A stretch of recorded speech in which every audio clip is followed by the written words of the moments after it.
Ha, there we go. Hi, everybody.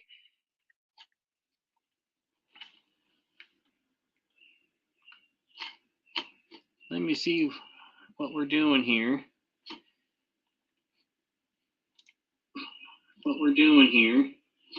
Oop.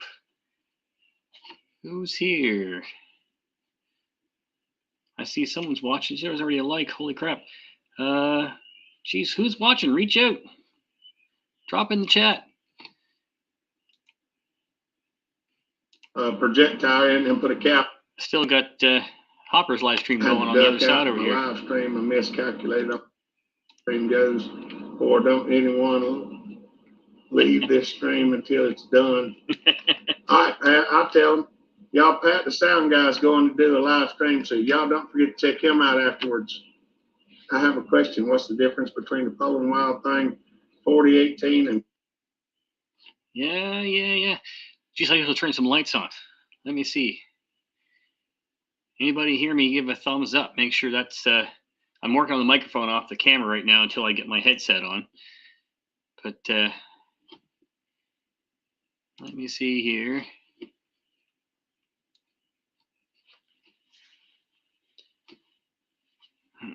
Doop-a-doop-a-doo. Yeah, I got lots of machines to work on. The pit outside. I had. All right, let's go turn some lights on. At least it's not too bright out there. I'll be right back. Let's go turn some lights on.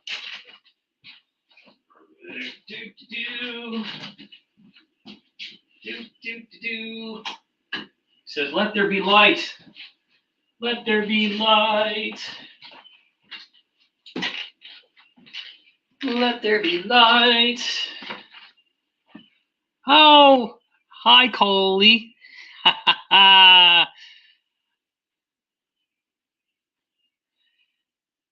Can you hear me, dear? Let me know in the chat down there if you can hear me right.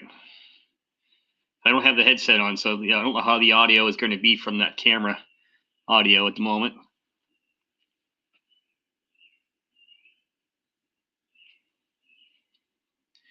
Oh, that looks a lot better with some light in here. Way better. Way better.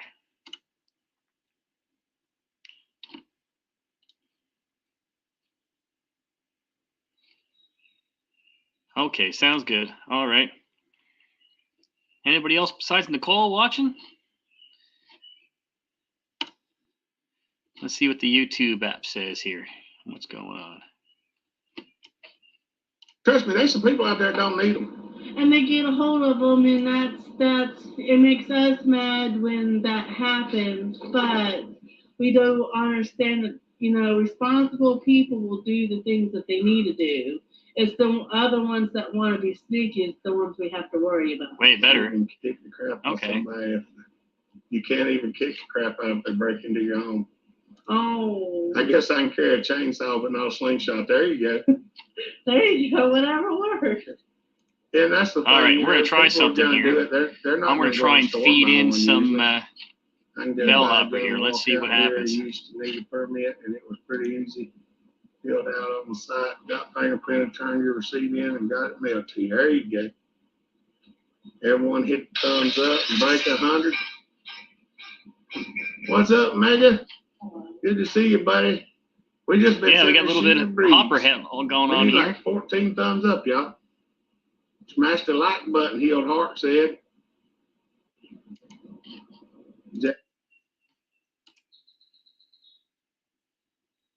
Yeah, how's that work?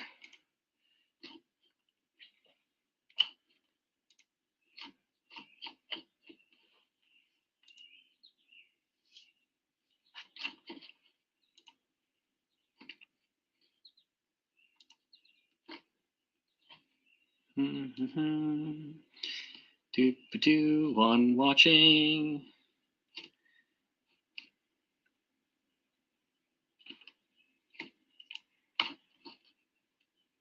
Let's see. Might wait till we get a few more people in. Just hop over and see how Hopper's doing. Hello, everyone. Had a bad day at work, but this makes up for it. Good to see you, Mega. What do you have going on at work today, buddy? I'm heckling cut. Those pistols. Ooh. Bill Block, what's up, buddy? 7 more thumbs up to go, y'all. I guess old people now. Yeah, it was Alyssa's ringtone for Brenda calling her. Has gone full down band, all handgun sales, import transportation. Used to sell guns in there. Yeah, Sears used to sell guns in their Christmas catalog.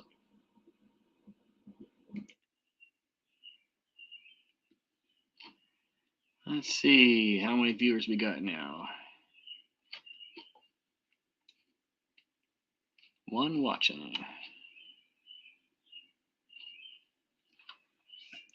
Well, let's get some headset action going on here and see if we can make that happen.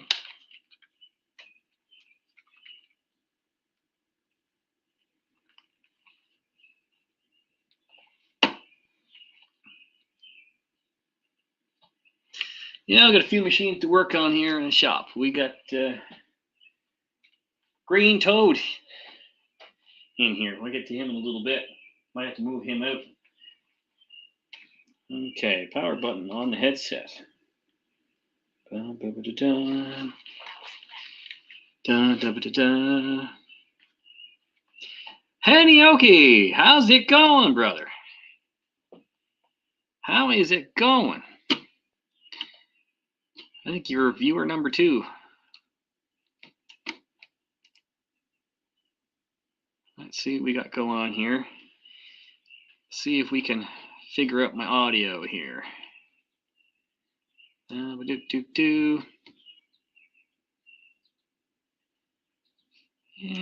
nice to see you, brother. Been a while since I did a live stream and been so busy, and you can see there's a lot of stuff here in the garage stored for somebody, so it's a few things hanging around, but yeah, it's no big deal. I got room in here. Got room to work.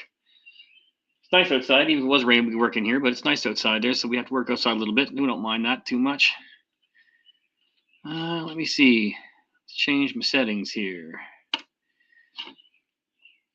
Settings, audio, headset microphone, zone plus wireless, headset microphone,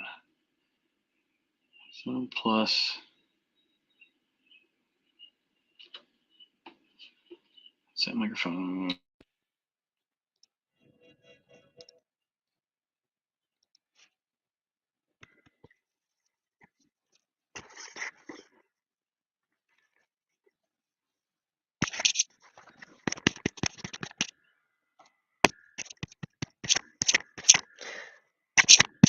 Okay, that seems to be working. Okay. Cut in the yard. All right on. I wish I had grass that was long to mow because I got machines to test out. This one, the mower deck belt is tostado. Let's see.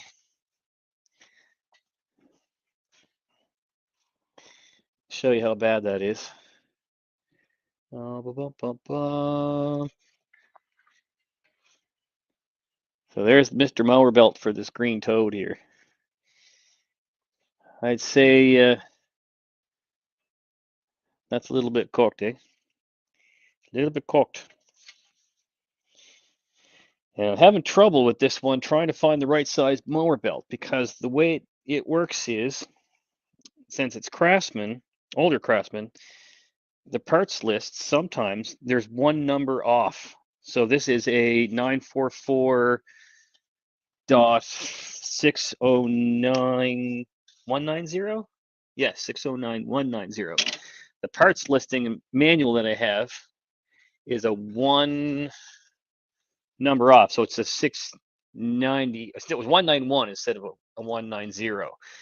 And that means that the part listing, everything is exactly the same so far as I can tell, except for the mower deck belt. So the mower deck belt on this one, as near as I can figure, I've been messing with a couple different belts just to try it out. A 91 is too long. And I believe this one was, where's my belt measuring device here? Where did I toss that thing? There it is, belt measuring device.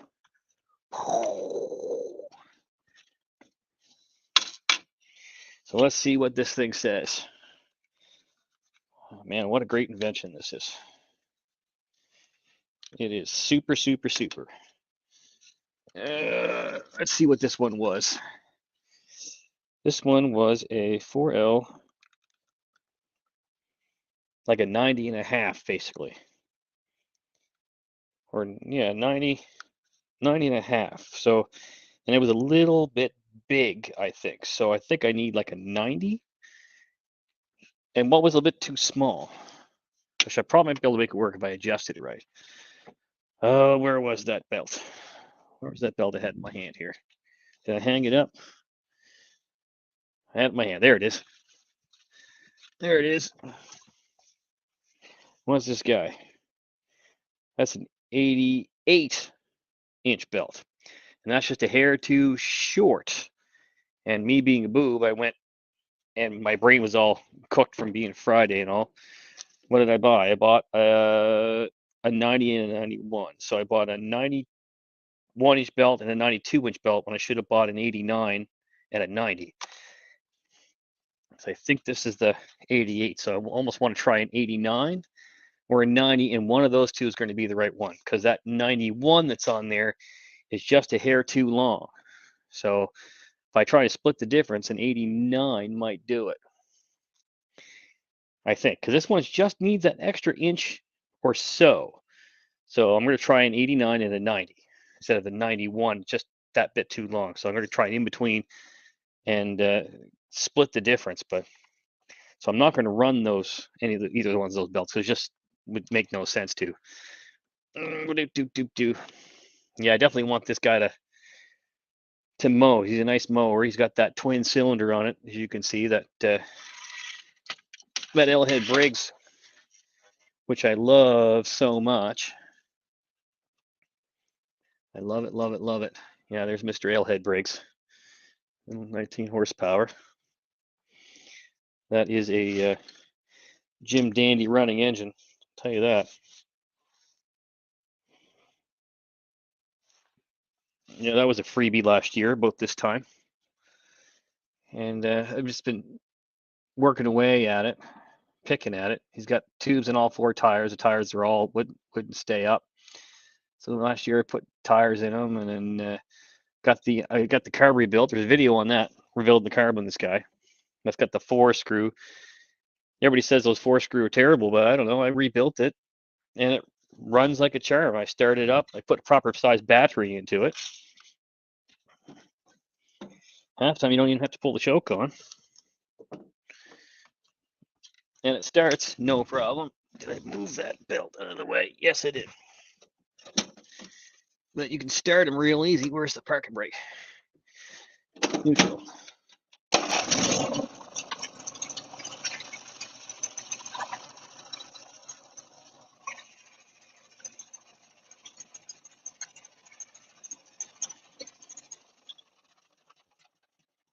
Yeah, so that guy starts like $1 million. So I put the proper crank and amp battery in it. And what was I working on? I was out here, was it last night or night before? I was out here because this had at the boss's place all winter, out in the weather. And the tank had a bunch of water in it. So I spent the other night out here for an hour or two putting compressed air. We took the fuel line off down here and put my catch basin underneath and blew as much fuel out into the bucket as I could, and then ran it through my Mr. Funnel. It funnels takes the water out. That guy there, and I got all the water out of the fuel once I got it to be, so I couldn't get any more water, but I pushed a bunch of fuel out when the tank was almost empty, so no more water came out at that point. So I put some fresh fuel in it going through that funnel. And that made a big difference. So then I had to clean the carburetor out, make sure there's no water left in the carburetor, and make sure the jet wasn't clogged up with any schmoo or that gel. Carburetor was clean except for a little gel in the jets.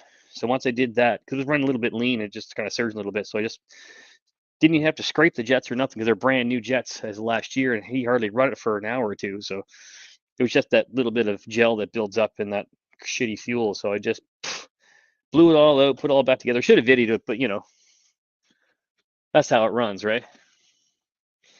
So anyway, that's the Mr. Green Toad. He's not a bad machine. He just neglected. See, I checked the oil. I changed the oil, I think maybe once or twice last year, just trying to make it run right, make sure it was good. Oh, well, it's not looking too bad. It's only got a couple hours on it anyway. So I've just been picking at it and picking at it and making sure everything's hunky-dory on it. The brakes work good.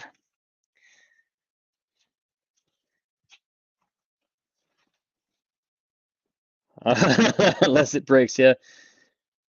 Mac was in the potential problem. We'll have to have a Walbro. I think that we actually have a Mac trimmer here. We have a look. An old one. I think a decent. That's 816 Mac. This is a great trimmer. This one stuff was still made good. What's that model you got there? 2816. 2816 right here in my hands. Yeah. Let's just go to Walbro on it too. This is Zama, but it's a brand name Zama. It's a real, not a crappy one. Same idea. So yours just has a Zama. Just has a Zama. You have a Walbro, but the same trimmer. I love it. I bought this for my father when we still had Kmart in Canada. It was $110 or something. We bought it to him for Father's Day or his birthday, about this time or so, June or July or something like that. Maybe like more than 25 years ago. Yeah, metal choke plate and a real shaft. Yeah, that's right. And this one ran up until not that long ago. It had been sitting around for years and years. I think I found fine for some new lines and stuff.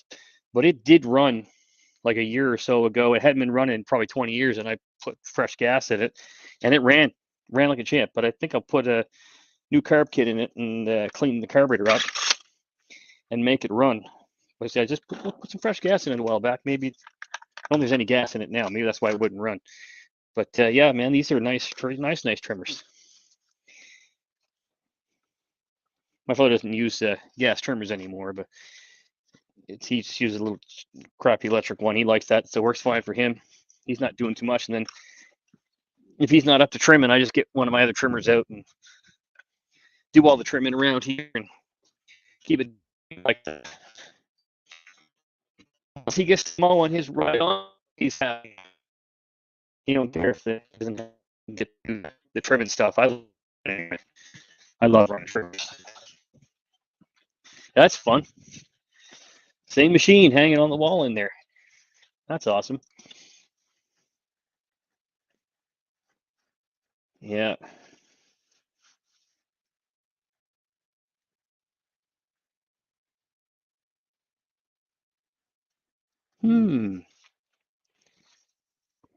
Is it getting a little warm?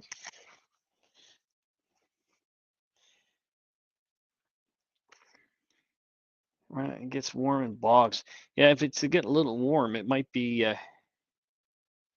just need a little extra fuel maybe, and then it might not get so hot.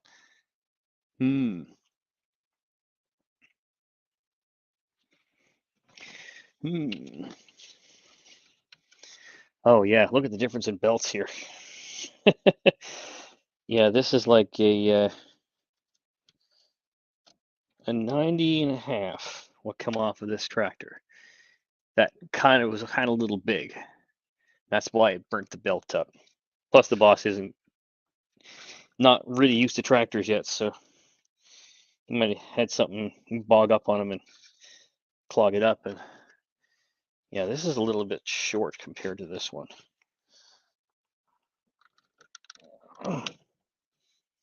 Yeah, it says 88 on the belt. Oh, there's why. Same term. Yeah. Oh, I definitely think we're brothers from another mother, brother.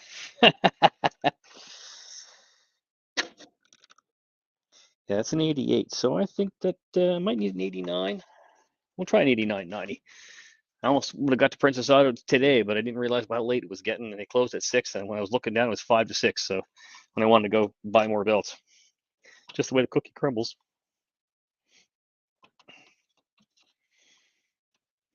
Yeah, I love this thing. Being able to measure belts, that is the answer. Oh, you can see all the numbers on it. That's one of my earlier purchases from my suppliers. I think that might have come from, I think it was one of my earlier purchases from Rotary, I think.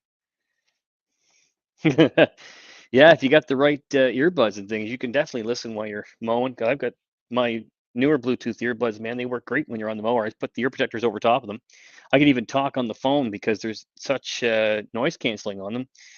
They tend to block out the engine noise so much that you can't even tell it's running, which is fun. All right, let's find a place to hang this up.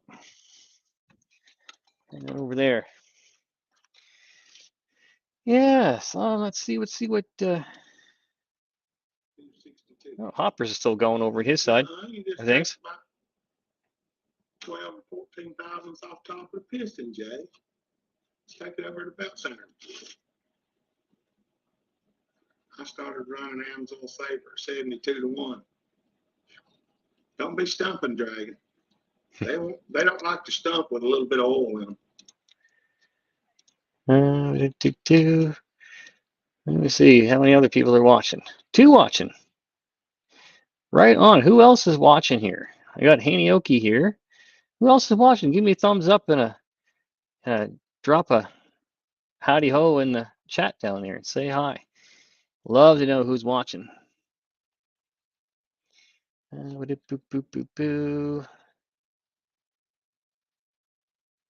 DeWalt earbuds. Oh yeah. Hey, guys playing with tools. Welcome. Hello. Welcome. Great to see you. Great to see you. Yeah, I'm just working on stuff. I've just been kind of wandering around with my green toad here, and we're going to take that belt off that's on there. See if we can hook up with the, 3 watching. Right on. Who else is watching? Someone else just came in. Yeah, let's see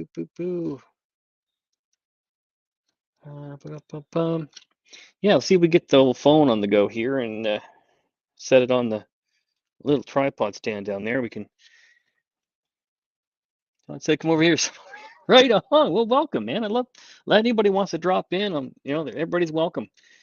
And let me see if I can find that. John, right on, brother. Thank you for joining me. Great to see you. Let's see if we can put a where that live stream thing is here to. Where's that live stream link here? Guest, snowband guests. Play sound, yes.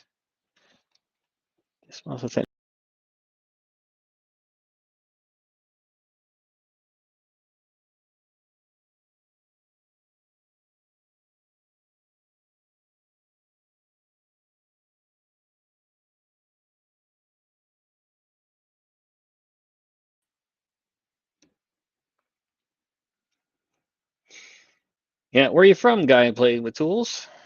I'm here in Nova Scotia. I think I just dropped back out by accident.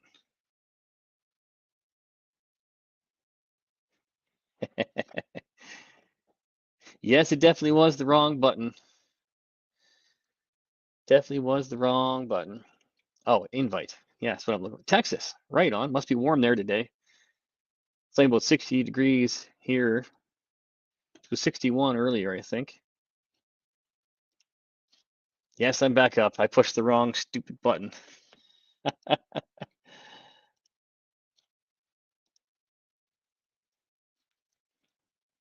There we go. We got a stream there. Stream key if anybody wants to drop in.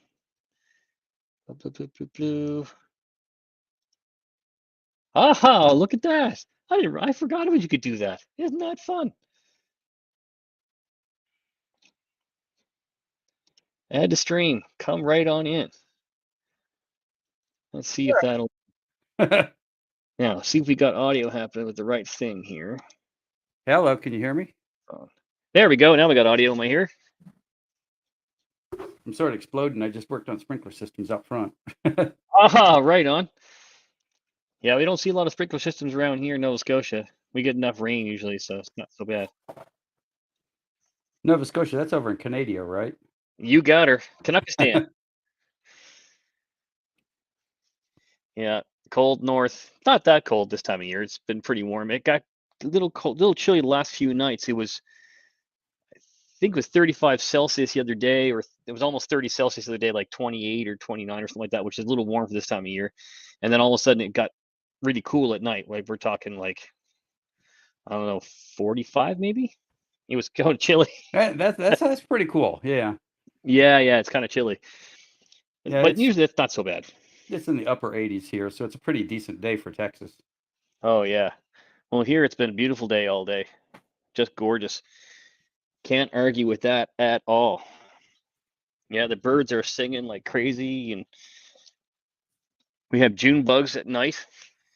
It's that time of year for those big old beetles. I don't know if you guys get June bugs down there, but 88 here. yeah. Let me see. Get my phone on the go here as a camera, and we can how does it a camera? And I can kind of get on my stand down here and let's see. That might have been the wrong button again. Oh, that's the I accidentally pressed my I have a piece of software called Manycam. It's a switcher software, so I can switch between cameras. Oh, that's cool.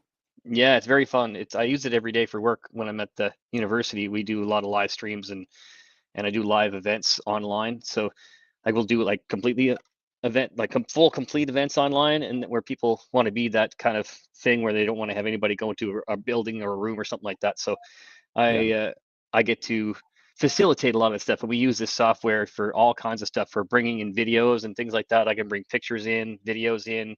I can even do like desktop screen capture, all kinds of stuff. So it's really fun. And it has an app where you can add your phone and do, where is it, mobile device. Yeah, it's a fun little thing to go that and go connect. And then my phone shows up as a camera. And there we have the phone as a camera. Yeah, so the phone becomes a camera. It's out of sync. Yeah, it's a little out of sync because it's going through Wi-Fi, going back through the network. But it's sometimes it's good, sometimes it's not. It's not so bad depending on what it is. But it's a handy little thing. I can do pictures and videos and stuff and camera from the phone. So that's kind of cool. But if I'm going to go and work on a machine down here on the floor, I got a little tripod here, so we can go and. Well, the nice part about that is you can get out of sync then, because you're usually aimed at the machine and not at you. That's right. And you can rearrange the text any place you want. Yeah, it's kind of fun. I didn't even realize that the app did that, because I've been using this piece of software for since maybe 2008 or so, maybe 2009. And the app would become the camera for the software, but I didn't realize you could actually control the PC with it. So if I'm down here with the phone as a camera, and I want to go push the button on the phone, I can say I want to go back to the phone and select the phone down here or on the floor. Yeah, so I'm on the floor here, and I can go back to the main camera, all with using the phone, and still see what's happening on the phone. So I kind of like that stuff. I think that's shouldn't be dandy. But I had the app on my phone for a year and didn't even realize it was able to control the main desktop app. So I'm like, man, this is great. Oh, it's a hoot. Yeah, I'm actually looking at getting something for a second camera now, just because elbows are always in the way and all that. Yeah, so I just have the main webcam up here is just a high def standard webcam, nothing too special. This guy here, It's called a Clear One, and we use these on the campus of the university. There's a ton of these in classrooms and things. We got a box full of them here a year or so ago. When you couldn't get cameras anywhere in the world, basically, we got one of our suppliers for AV stuff. We had a whole box full. We had like 65 or 70 of them show up, maybe 100, and Yeah. it was a godsend because we have a box full, and then so people working from home, teaching from home, could have one of those cameras, and we were using them for everything we could they use were them for. solid gold 2 years ago. Oh yeah, when we first got sent home that in March here 2 years ago, the boss had just ordered a box full of Logitech webcams, and they were like the last webcams you could get on Earth almost. Yeah, And he saw the writing on the wall, it was going to happen, and so he ordered them. So when we did get sent home, and they showed up the day before we got sent home. Yeah, my son was in college, and yeah, I paid pirate rates for a camera for him, so that he could work, do schoolwork in his apartment. Oh yeah, we were giving out like drug dealers. Like the boss was, everyone would come to the boss's house for the AV department, right? So that's our realm, and he was giving out webcams like he was a drug dealer. He would like leave them on the doorstep, and everybody come by and grab them, all these faculty Yeah. and teachers and stuff. Brown paper bag on the bus bench. Yeah, basically just like that. It was crazy. And so we got through, and so my job was a lot of the pandemic, once we got sorted out, was actually teaching professors and teachers and that to how to teach from home, with like how to navigate the hardware and all the technology and stuff. So it was been an interesting year or so, right? Yeah, John saying, "Hey, I think Pat's got you beat on the hair, because my hair was about 80% as long as yours is now, about 2 months ago. Oh wow. And now that's it right there." I can't cut it. I just can't bring myself to do it. Yeah, we're on the other side here. It's like my wife says, "Oh, I love it, I love it, I love it," and I told her I'm going to go cut it now, and she says, "Wait, no, you'll make a mess." Yeah, no, I Yell at love a mohawk or something. I grew this from a buzz cut when I was about, I don't know, just 12? starting high school. Yeah, Yeah. I'm 45 now, and I started growing it about 1991 or 92 or something like that. And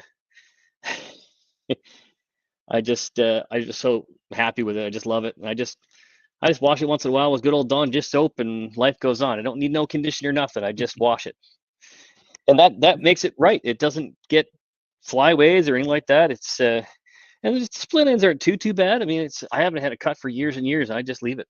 I just trim kind of around the back here and sideburns and stuff, and leave the rest alone. And I just love it. I love rock and roll hair. I call it sound guy hair, sound man hair, because Sound guy when hair, I was a young kid, all the sound guys all had long hair. So that sounds like fun. It was a thing to have long hair. I was like, I want long hair. Why not? So I grew it out, and it was hard to tell what John's got. John would probably pull his hat off, and his hair like touches his knee. Yeah, mine almost touches the belt in the back sometimes. It's down here. I just love it. It's just rock and roll. It's just fun stuff. It's that's just me. I always had long hair and ball cap, and no one seems to complain about the ball cap, so that's all good. Yeah, if your job lets you have it, take it. Oh my God, yeah, they don't mind, because it's an all-inclusive kind of place, the university, so they figure if someone loves to wear whatever they wear in their head, that I can wear whatever I want in my head. They don't mind so much. Yeah, we live in a generation full of initials now. Yeah. No, I figured they just don't mind it at all, as long as I do what I do, and they love what I do, so it's all good. Life is good. It's nice to have a great employer that is they're nice people, and everybody gets along, and it's a nice big place that everybody is happy, and for the most part.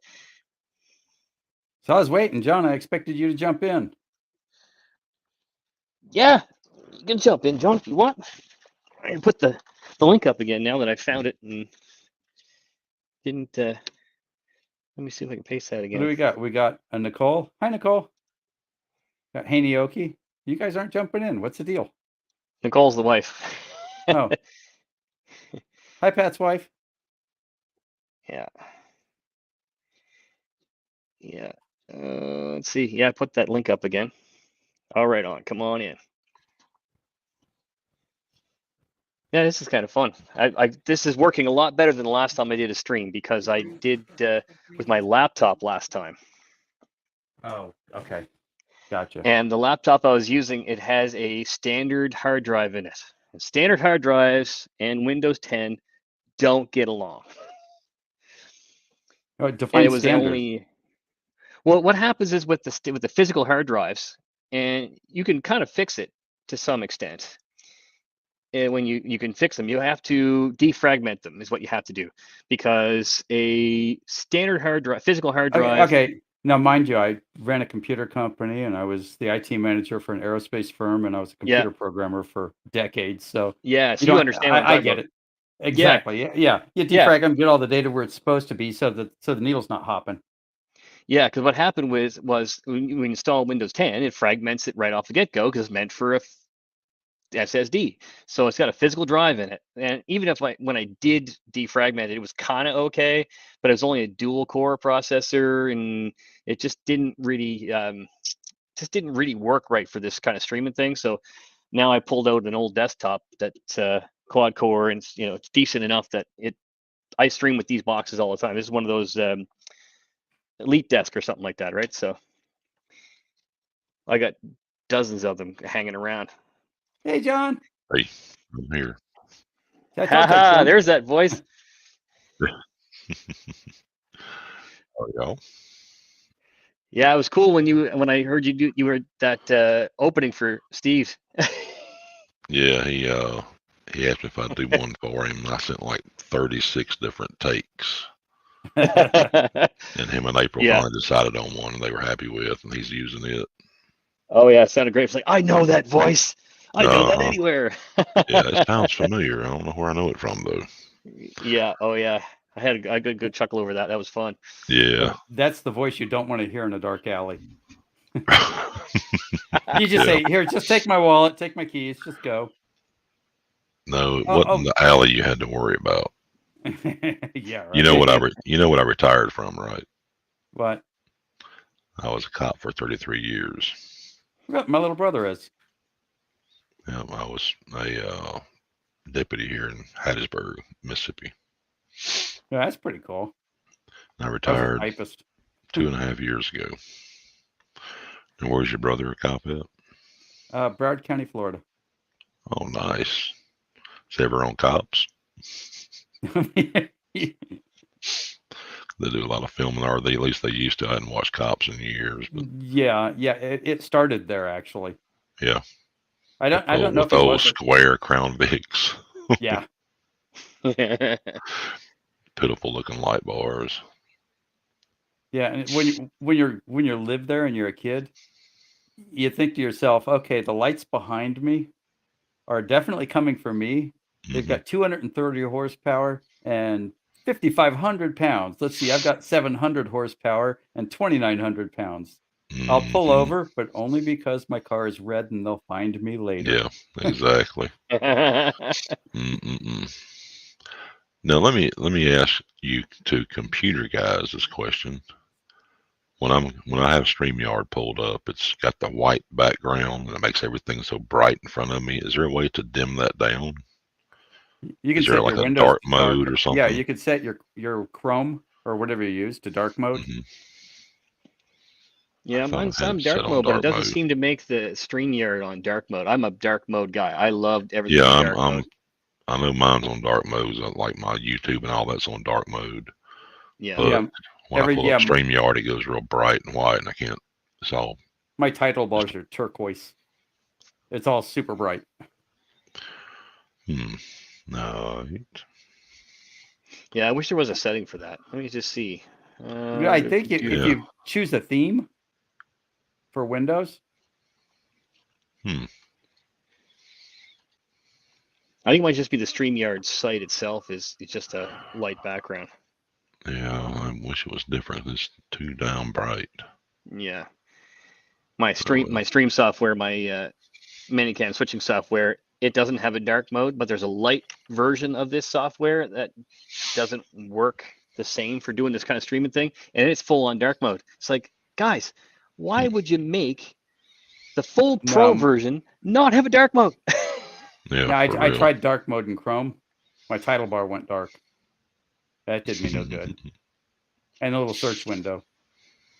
Yeah, see, mine's all dark mode everywhere else, but I still get just the light background. That is a bummer, but I'm sure they'll fix it at some point. I hope so. It's just to me, it's irritating. Yeah, it is. Yeah, it's one of those things. Right, Oceanic. Everything's dark mode. Mm-hmm. Everything's dark mode. StreamYard is overriding it. They're not riding your theme at all. Yeah, that's kind of a bummer too. I wish they would just fix that. It wouldn't take much code to fix it. Well, no, it would take a fair amount of code actually, because you got to think if all of their HTTP is using no color at all and it's just defaulting out, then it would I use see what you mean. So they've actually enforced white, and so it's easy code, but it's 1,000 places. Everywhere. I see what you mean. Yeah, because all the elements all have to be changed. Yeah, and you're looking for you know. Right. Every little element that's on that screen has to get swapped out, opposites and different color sets. Yeah, that makes sense. Yeah, that totally makes sense now. Yeah, and a lazy programmer not just the background. Yeah. See, this is StreamYard, and then when I switch to YouTube, it goes darker. Because YouTube is respecting your theme. Yeah. StreamYard I is love that program. Yeah, I love that fact that YouTube does that now, especially on the mobile device. I don't like burning my retinas out. Yeah. The only thing I keep in dark mode is DaVinci. Oh, for editing. Yeah. Yeah, all my editor when I use the. We'll see, Pat. I have Adobe at work. About. Oh, John, you want to see what we're playing with now? Wait. Yeah. This is the one we're doing now. If you look at the top. Yeah. You know what that is, right? Hang on. At the top of the windshield? Yeah, that's. Well, here, we'll back up a little bit. This is what we're working on now. The green car? Is that a Civic? It is, yeah, a little turbo Civic. Huh. Here. My buddy has one of those. They go like stink. Oh yeah, the Corvette. That's sharp. Ooh, that's cool. Yeah, we're doing a drive around in that. Oh, okay. Oh, we're trying yeah. to anyway. See, the only time I've seen the Corvette was when it's parked next to your work area. Yeah. Now I see the writing on the windshield. Yeah. Yeah. What's it say? Yeah. What does it say across the windshield? Corvette. Oh, okay. Sweet. I love the yellow. See it that close. That's why I had to ask. Yeah. Yeah, I love the yellow wheels. That's awesome. Yeah, it's a pace car, isn't it? Yeah. Cool. Yeah, I've had it for a million years. Still looks good. Oh, it's a trailer queen. I hate to say it, but it is, you know. Man, I tell you what, I worked down here every summer. They have what's called cruising the coast, and we're about 75 miles north of the Gulf Coast. Well, everybody brings their restored cars, trucks, anything different, out of the ordinary, anything old. And there's a barbecue restaurant on the south end of town, which is the highway goes right in front of it, and it's up on a hill. And I'd go down there at certain times during cruising the coast, and I'd sit on the highway and just watch the cars come by. Most are being driven. A lot of them are being trailered. Yeah. Just fine, like 68 Camaros and Chargers and you name it. Yeah, I got no Cudas. People that trailer their car. Yeah. Yeah, you guys get a kick out of this guy. That's an 87 Camry. Really? My father's car. It almost has Huh. a Crown Vic line to it down the side. And I was looking, then I saw the grill, and I thought, what in the name of goodness is that? Yeah. Yeah. This is my father's pride and joy. He polishes it every second of every day when he can. Like, he's meticulous with his Yeah. detail. So if you look at all the chrome and everything, he's gone through and polished all the chrome.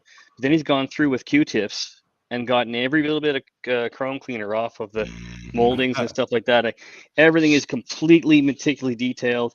It's only got 70,000 kilometers on it, which is like, what's that, about 45,000 miles or something? Yeah, Not for an even, 87 model. No, that's Yeah. 25,000. Yeah, 70,000 clicks. It's not a lot of miles on it. And it's like, basically, it's like a new car. And he's even got like spare plug wires and spare transmission filter and gasket Oh, the on the stock stuff. shelf. Yeah, like just holds on to a bunch of parts. Like, he's got like a wire set. He just put a new set of plugs in it. The plugs were only had like, I don't know, 1,500 miles on it or something like that on the plugs. Because he's like, yeah, he's did a new set of plugs up there. You got another spare set. There's a cap and rotor button, extra buttons, and all kinds of stuff. If you're But not running a crazy ignition, plugs last forever. oh yeah, but he just like, I'm just gonna replace them. What the hell? They were cheap. I think they were like $4 a piece or something like that, and that's Canadian, so that's nothing. So we put some proper new plugs in it. And he just loves to keep it so it's perfect. Man, that's pretty cool. It's an odd choice. He Yeah. loves it. We had I had a 1990. It was all identical car to this, and it was a great little car. I loved it. Yeah, he's meticulous with it. He just like, it's like Ferris Bueller's Day Off. He polishes it with a diaper. Yeah. Yeah, I miss having a baby. Those cloth diapers rock for washing a car. hmm Yeah, yeah. No, he Well, loves that thing, man. That's Harold. That's named after the old guy who owned it originally. Oh, he named the car Harold. Yeah, that's Harold the car, and it's oh, what a nice little car though. And he got brand new white walls for it. It had the original tires on it, and I found tracked him down where to get white walls for it. Oh, yeah, I love that thing. On that story I was telling, that little barbecue restaurant that's on the highway, it sits up on a hill. A guy pulled into the restaurant, parked in front, and left it, and it popped out of gear. Oh no. And rolled down the hill, and there was a truck pulling a fine, immaculate Thunderbird. And the car rolled into the highway, clipped the back of the truck, took the trailer out, and flipped the trailer with the car on it, and totaled everything. I'm sure it was rough on his car too. And they drove all the way from Kentucky and were 70 miles from their destination. And that happened. Well, I felt bad. I felt bad for those people. They wish they'd stopped at the restaurant, I'm sure. Yeah. It was tough. It demolished that poor Thunderbird. And they showed me pictures of it, and it was like perfect. Like rest in pieces. Yeah. Oh It was man, rest in pieces, yeah. there's a diner near here that the fella has a Thunderbird in it. He calls it Thunderbird Diner, and he's got, it looks like it came off the showroom yesterday. Like, he made it's like a garage in the diner that this car sits in. There's like nice doors in front, but it doesn't ever go anywhere. Like, this car, he built the diner to store the car, basically. There's even like set up as like a whole garage with the toolboxes and everything. Like, there's like it's like looks like a brand new Thunderbird. I mean, it's like it came out of the, I don't know what year it is. It's like really old Thunderbird, but looks like it's like showroom perfect. It even has a Thunderbird on the roof of the diner. And we used to have a place called Chevy's in Fort Lauderdale that had an old 57 Chevy inside it. But if you looked closely, it was the outsides of the 57 Chevy. There wasn't a whole car there because they couldn't have a restaurant with the car inside it because all the liquids and all that whatnot. Yeah. Yeah, this place is like a mini museum when you go in. So you go in the front door, and then right in front of you is like a knee wall, and beyond that is the Thunderbird. So you can't get at it; nothing gets spilled on it. Then you go left and then go into the diner. So there's quite a distance between, everything between the car and everything else. So They even use like mechanics toolboxes for their little station. Oh man, it's pretty Yeah, neat. for the menus and stuff. So they open the little drawers, and all the menus are in the drawers. They just pull them out, and it's like, oh yeah, it's Yeah. pretty snazzy. Pretty cool. Yeah, Well, Vern's a cool guy. I hate to run off, Pat, but I gotta go do some stuff before it gets dark. Right on. And Well, thanks for dropping Oh in. yeah, you're east. hey, yeah, exactly. It's getting that way. But I enjoyed it. It's good seeing you again. And Bill, welcome to the Pat the Sound Guy channel.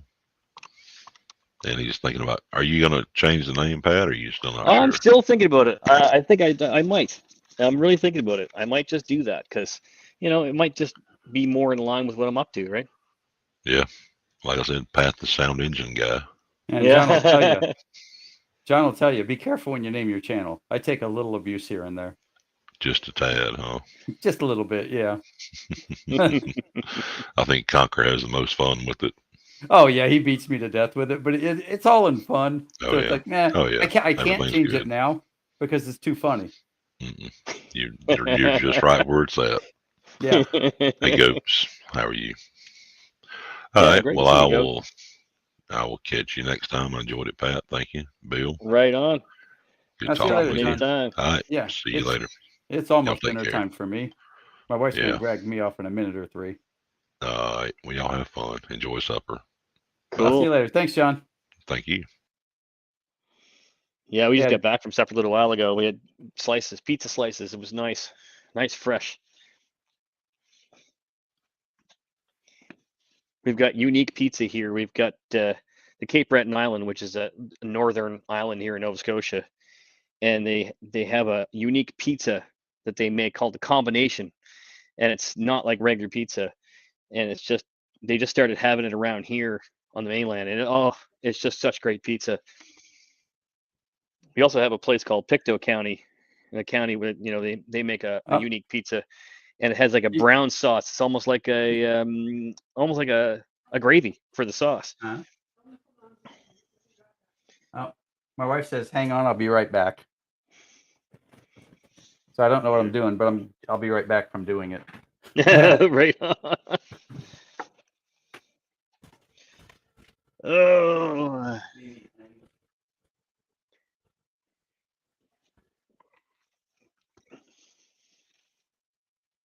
What's the word? Thunderbird. The bird. The bird is the word. How's it going, goats? Thanks for dropping in. Yeah, I'm just underneath the green toad here, pulling belts on and off, trying to find the right length. And I think I found the right length, and this ain't it. Oh, man. See if we can get this up here without busting the phone. There's these brackets I gotta take off. I figured out how to get the mower belt on and off without taking the deck all the way off. That's how to slide it out. And that's a nice thing to be able to do. I just pop a few pins out that you would do to take the deck all the way off. Just drop that out. Drop that other bracket off. Over here. There we go. I don't think I have to take that one off. I think it might be the other side I have to take off. No, this is the one. It's the one I gotta take off. I just kind of slide the belt underneath here. Oh, this poor toad. I want him to mow so bad it hurts. It's got that nice twin cylinder, so I'm just like, I want to mow. Ugh.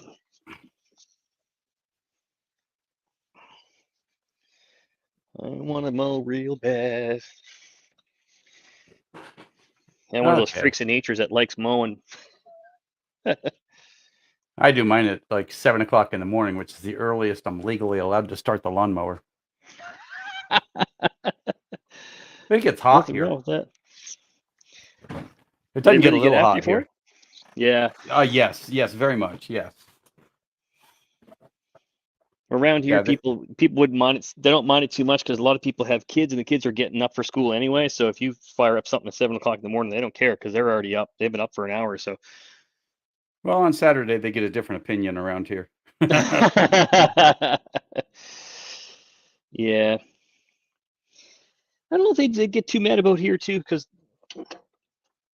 in this neighborhood though, where I'm at, it's like a bowl shape, because everything around Nova Scotia is all hills, right? So this subdivision here is like a bowl shape. So if I start it up down here, you're going to hear it at the top of the hill. So they might get mad at me. It's like an amphitheater. This section of land. So you As I prepping go up a regular Saturday night thing? Yeah, I tried it a little while, for the last little bit. I was too busy last week. I think I was on a sound gig, so I couldn't do it.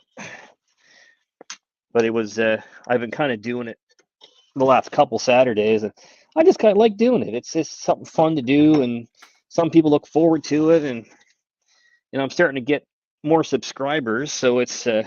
building. I finally hit 1,000 subscribers a couple weeks ago. Well, how long you been doing it? Well, the live stream, I've been doing it just for a little while, but I've been doing the channel probably since about 2016, but it was hard to get the algorithm to kind of see me, right? Oh, I The know. algorithm's funny like that. I spent the first 3 months under 100. See what it was. And then started doubling. Yeah. Oh, yeah. I just popped out of there. I just popped this arm out of there. Where did that come from? The reason I was asking is we've got one pretty good yard bunch that you probably want to be in with that does Saturday afternoon. Oh, that'd be fun.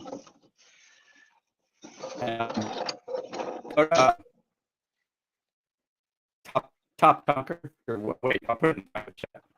Oh, that'd be cool.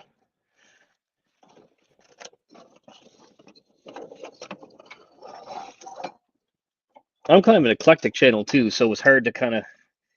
I started with small engines in mind, but I also do like the odd repair thing for audio stuff, and I am the sound guy, so being the audio guy that I am, I fix everything. Blow smoke in a tailpipe or pass electricity, I'm probably going to mess with it. Yeah, I would say if it's got a spark plug. Well, when I'm dealing with audio gear, it could be anything, right? So I'm pretty good at soldering cables and making custom cables. And now I'll tell you, I've got 2 channels on purpose. One of them is just humor. And I started this one end of last year because I wanted a channel that was not just humor, Yeah, and I was almost thinking about having the 2 separate channels to kind of do something along those lines, to have the two things separated. So. And use one to promote the other, and you'll get it rolling. Yeah, that's what I was thinking too. It should work, no problem. Yeah, that's what I do. Is I've got 2 completely different. I mean, the comedy channel is all green screen work, all foolishness, jokes on the moon, things like that, I love stuff like that. That's fun. Yeah, life's too serious to take it all serious, right? Yeah. What's good is if you can't laugh at something, right? Yeah, but what I was going to suggest is, if you pick like a weekday, like say a Thursday or something, then you'd have a clearer path, shall we say? Because a lot of guys put out streams on Saturday, so you're fighting for an audience. Right.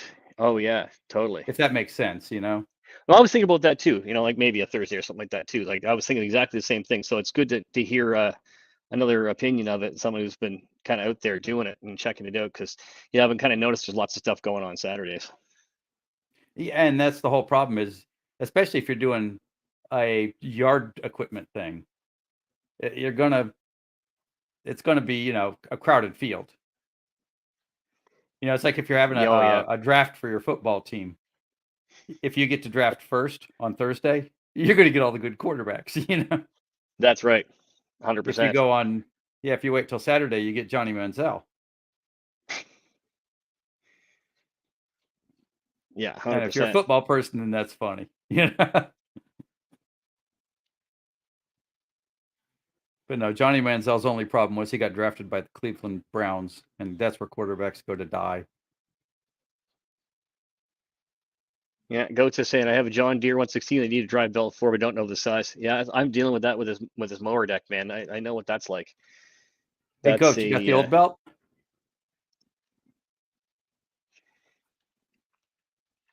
yeah. Yeah, I'm watching. I got the belt measuring machine here, but I also have. I tend to electrical tape them back together, so I can measure it. You know, But I you know what also I do have. when I hit that, because I do lots of edgers and stuff, and I only grab mowers that are self-propelled. What I'll do is I'll take the whole belt to an auto parts store because they've got every belt known to man, and just start walking down the rack one at a time until I find the one that fits. Yeah, I do this sometimes too. And it's hard. It's hard here sometimes because this stores don't have belts as much as they used to. I know, it's the guys in the UK say that all the time too. They say, "Yeah, it's because you're in Texas, you're in the middle of America, you got 10 million belts. We don't have that."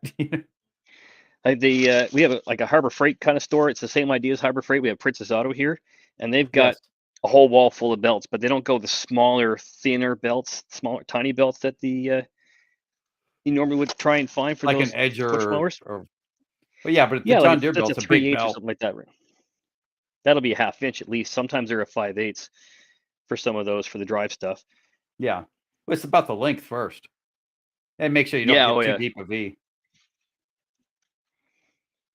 Yeah, just have go to if you adjust. do. If you put a 5/8 belt, I just have to adjust the length a little bit because it's not going so deep in the pulleys. Yeah, well, if it'll take. I try to hit the bottom of the pulley when I can. You know, try to find a belt that fits right because they don't wear as fast. They don't grab as good, but they don't wear as fast. Yeah.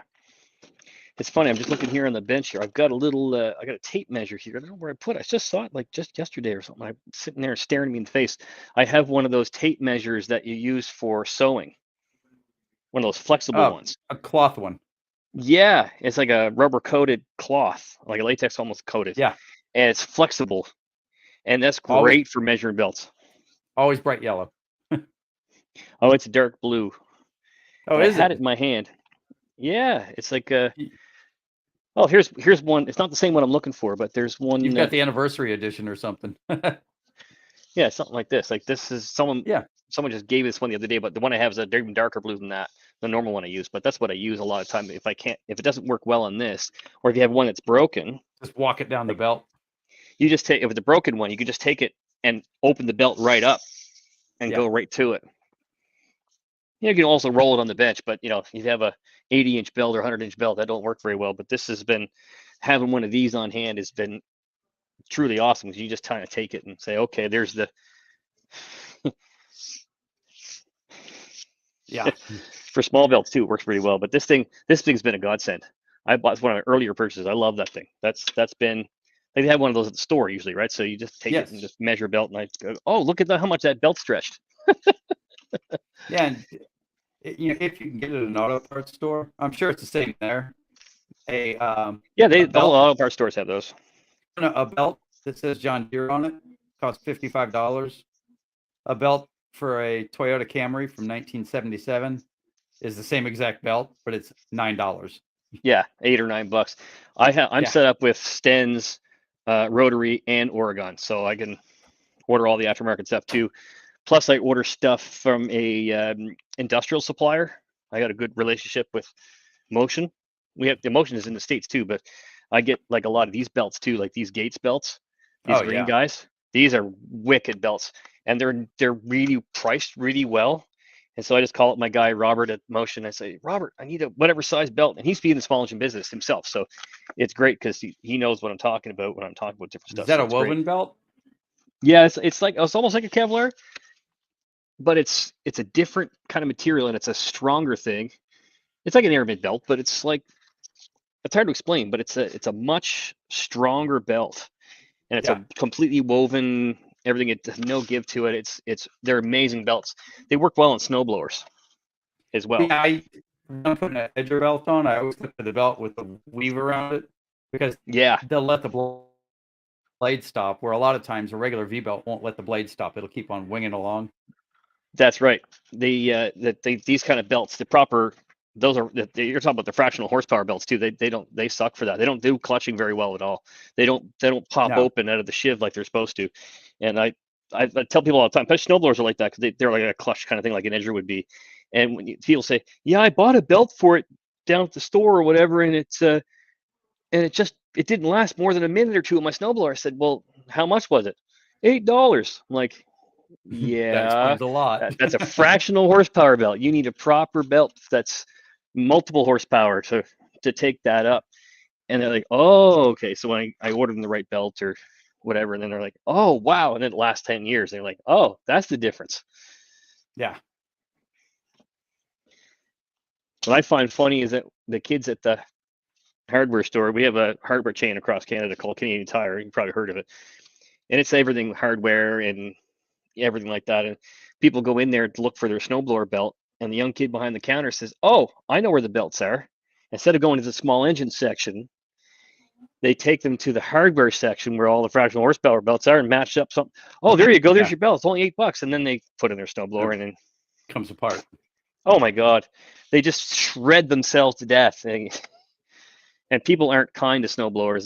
They're probably one of the most abused things on earth because you're taking in something that's so heavy as snow, especially around here. We get wet slop half the time. So if you got 8 inches of wet, heavy snow, and you drive it into the snowbank, that's 3 feet tall and compacted from the plow going down the street, that those poor things don't have a chance. Yeah, I've seen exactly 0 snowblowers in the last 20 years. No, I should say approximately 0. Yeah. In Texas, there aren't many snowblowers. We get snow about once a year, usually on Valentine's Day, and the entire universe stops until the snow goes away. Everybody's wearing socks for mittens and things. Yeah. Oh, absolutely. Yeah. Yeah. It's like, okay, the heavy jacket here is 3 light jackets just piled on top of each other. Oh, look, Chippy's back. He says, "What's on the docket for tonight?" I got I'm working on the green toad back here, buddy. Green toad. Yeah, it's yeah, I got snowblowers coming up my ears here. I got my old man's got his snowblower in the shed over there. My snowblower's up underneath the deck over there, and there's 2 snowblowers of mine over the deck. There's another one behind the garage. They're the most prevalent thing around because shoveling's for chumps. Yeah.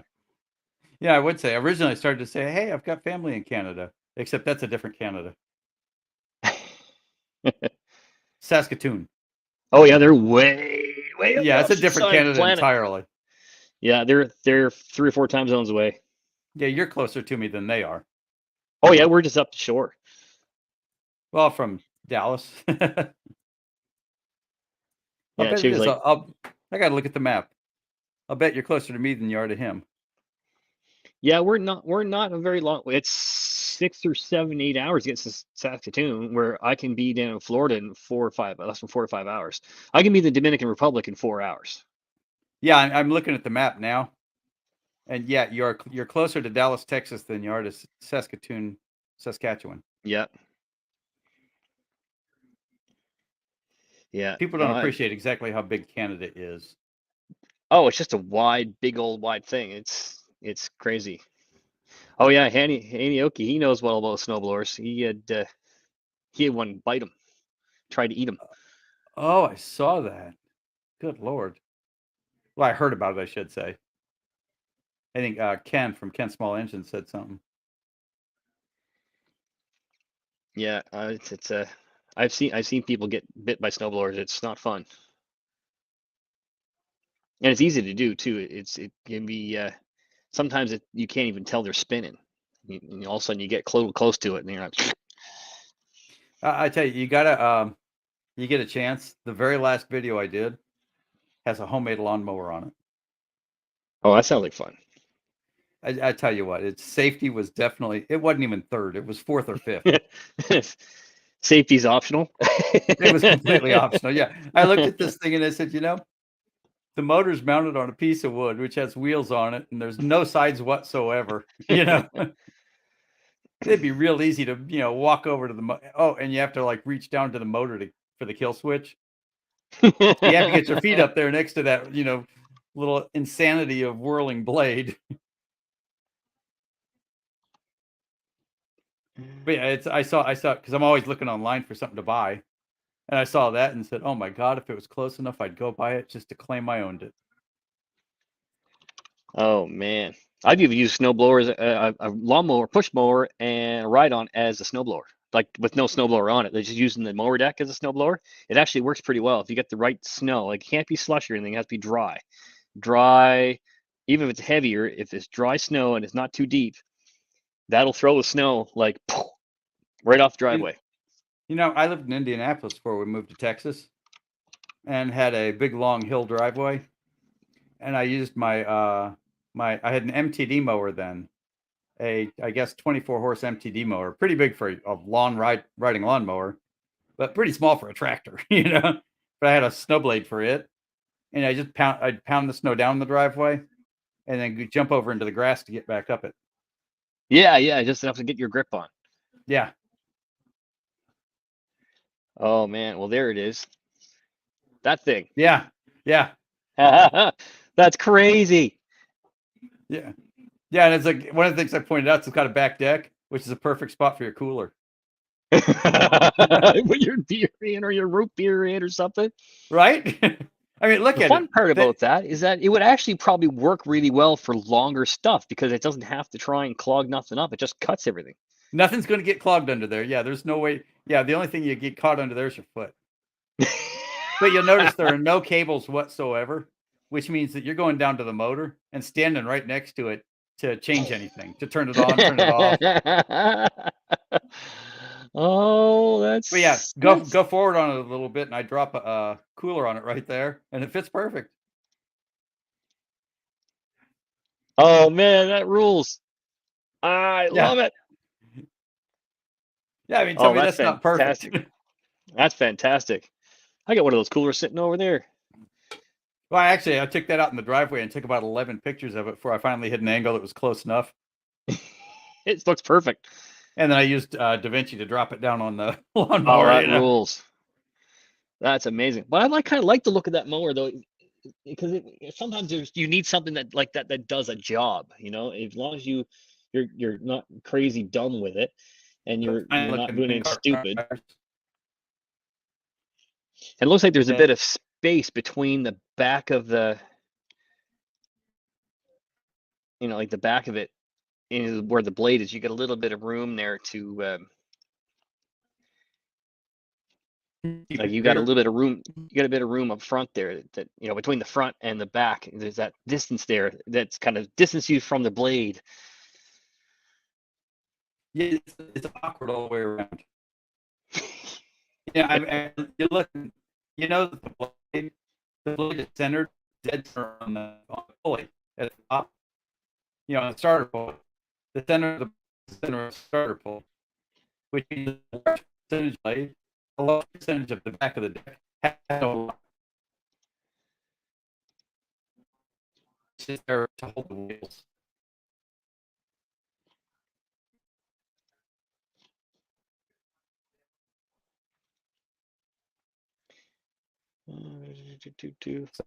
Sorry to comment. Looks like Lyle's around. Lyle's my buddy up the road. He's a great buddy of mine. He was over this morning. Do they like to jump in? I hear a little glitching from somewhere. I don't know if it's my. I'm plugged in hardwired, so I don't know if it's me or not, but a little bit of glitching going on. And I'm running a.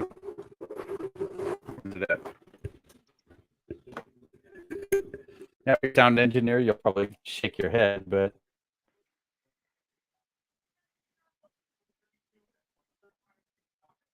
It's my mic setup.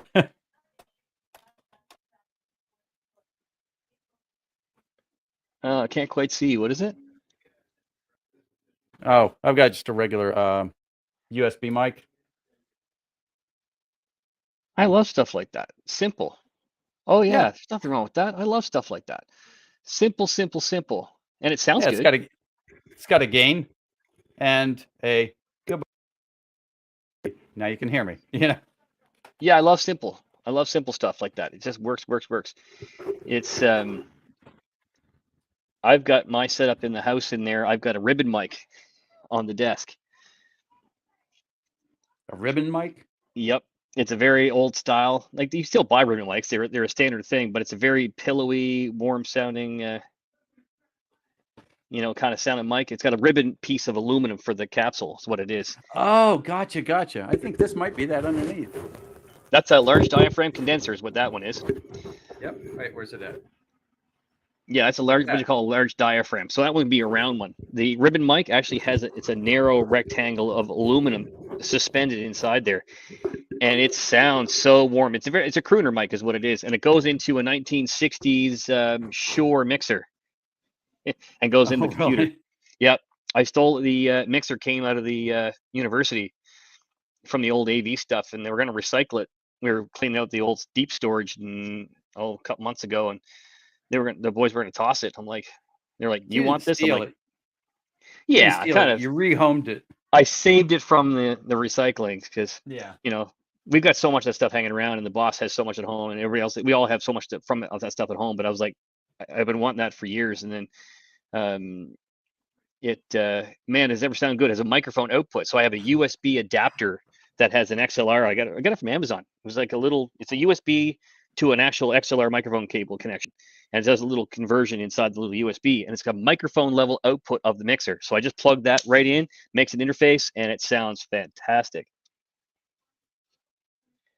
DC lawn maintenance. I use a cheap mic and then elaborate software behind it. Yeah, exactly. Yeah, a lot of Adobe Audition.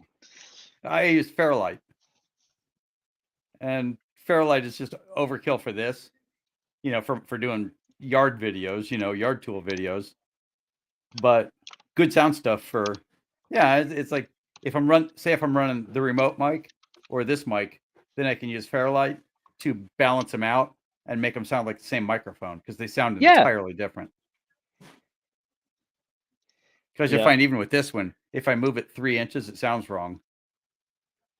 It doesn't sound the same anymore. That's right. Yeah, the proximity effect, it changes.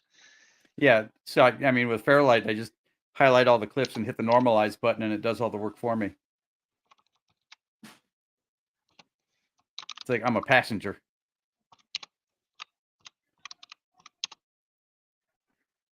And DC lawn mains. He's asking if I have or sell snowblower parts. Yeah. I have access to stands, rotary, and Oregon, and some of the OEM stuff too. I got a supplier my supplier that does Oregon. They do all the OEM stuff too. That's some handy. I couldn't do anything. I'm pretty small scale for repair. I don't have too many customers, but I do order quite a few parts in the run of a couple of weeks. And if I didn't have access to those suppliers here, I don't know what I'd ever do. I'd never be able to repair anything. You know how hard it is to walk into a regular shop around here and actually order parts? It's ridiculous. I do all mine on Amazon. I don't do too much on Amazon unless it's certain things. Like if I'm looking for, because Amazon here in Canada is different than it is in the US. We were talking about that earlier. Yeah. Yeah, it's quite different. It takes 2 or 3 days to get everything, and also the prices are a bit different too. Like you can only rent certain things. Like for example, when I do need stuff though, I can find it for the most part. Like this is a Kohler carb for my gray Craftsman out there. We got a Kohler engine on it, and this stupid solenoid is leaking through the solenoid on the original. Yeah, and that's a $200 part here in Canada. Retail. I mean, my cost wouldn't be that, but it's it's a $200 part retail plus tax. And I bought the whole carb. That was $24 plus tax Canadian just to get the solenoid. Just the part, yeah. So I can get certain things, like there's a lot of this kind of carb stuff that I can get. I tend to order only certain types of carbs. You know, if I need it, if it depends on what it is from the supplier. If it's something I can't get through my suppliers, and so it depends what the quality is. You know, it's hard to buy certain carburetors on Amazon, or it's hard to buy certain carburetors from the suppliers for aftermarket stuff. So I kind of play the game a little bit. If I can't get it through Amazon, I go from the suppliers, or vice versa. But sometimes these things, like these kind of cheap carbs, can be worth their weight in gold. Like the snowblower carbs, they are hit or miss, but when they work, and they usually 99% of them work, and they're great for replacing something on an older machine that's not worth anything. If you just want to make it run and it's not too bad, but it's not worth fixing, then a $20 carb from Amazon is going to be the ticket. And they come adjustable, and the Comfy style carbs, they come adjustable and everything, so you can, or if you want to, I got fixed up a rototiller for Lyle, and it runs like a champ with a snowblower carb inside of it. Yeah, but runs like better than new. When you do it, do you do the jets and everything on the carbs or ultrasonic or any of that? Well, you know something? I never had an ultrasonic carb cleaner, ultrasonic cleaner until until last week. You know something? I've got that same exact one. You will absolutely love it. Yeah, 30 years of messing with the stuff, and I finally get one. You pull the floats off, you pull the jets out, you drop everything in it. A little trick I learned along the way is use pine saw floor cleaner. You mean that? Just exactly that. Yeah, but that's what I bought that at Costco just for that use. Yeah, I use about in the bottom maybe that much pine saw, and then that much water, up to the line. So maybe 15-20% tops, and it's good for about 7 or 8 carbs before you have to change it out. Yeah. And the only thing that I've been warned about that I haven't seen myself is use care when you're moving it so you don't splash water out of it, and when you're draining it, because if you get water on the front panel, that you get to find out exactly how the warranty is not going to be helpful. Yeah. So you don't want to get the front panel wet. But yeah, I take them apart, drop them in the ultrasonic, and I'll peek through the jets. I might use a straw or something, or a rubber hose, and blow through everything in the carburetor, make sure it's open. But it's just, you drop it in, you take it out, you put it back together. Woohoo! You almost feel guilty doing it. It takes 10 minutes. And the only time I buy carburetors is little 2-stroke carburetors you can buy for $13. I won't bother with those half the time. You know something? I clean everything. I very rarely have to replace a carburetor. I keep stock of quite a few different diaphragm kits and like gasket diaphragm kits and things. Yeah. And I normally, unless it's really, really bad, and the carbs I don't have much luck with are these adjustable ones. Let's see if I got one with the needle on it. I can see on the side of it is these snowblower carbs. When they get really crusty, there's a really crusty one. Like that's a body from an old Tecumseh snowblower, like old one.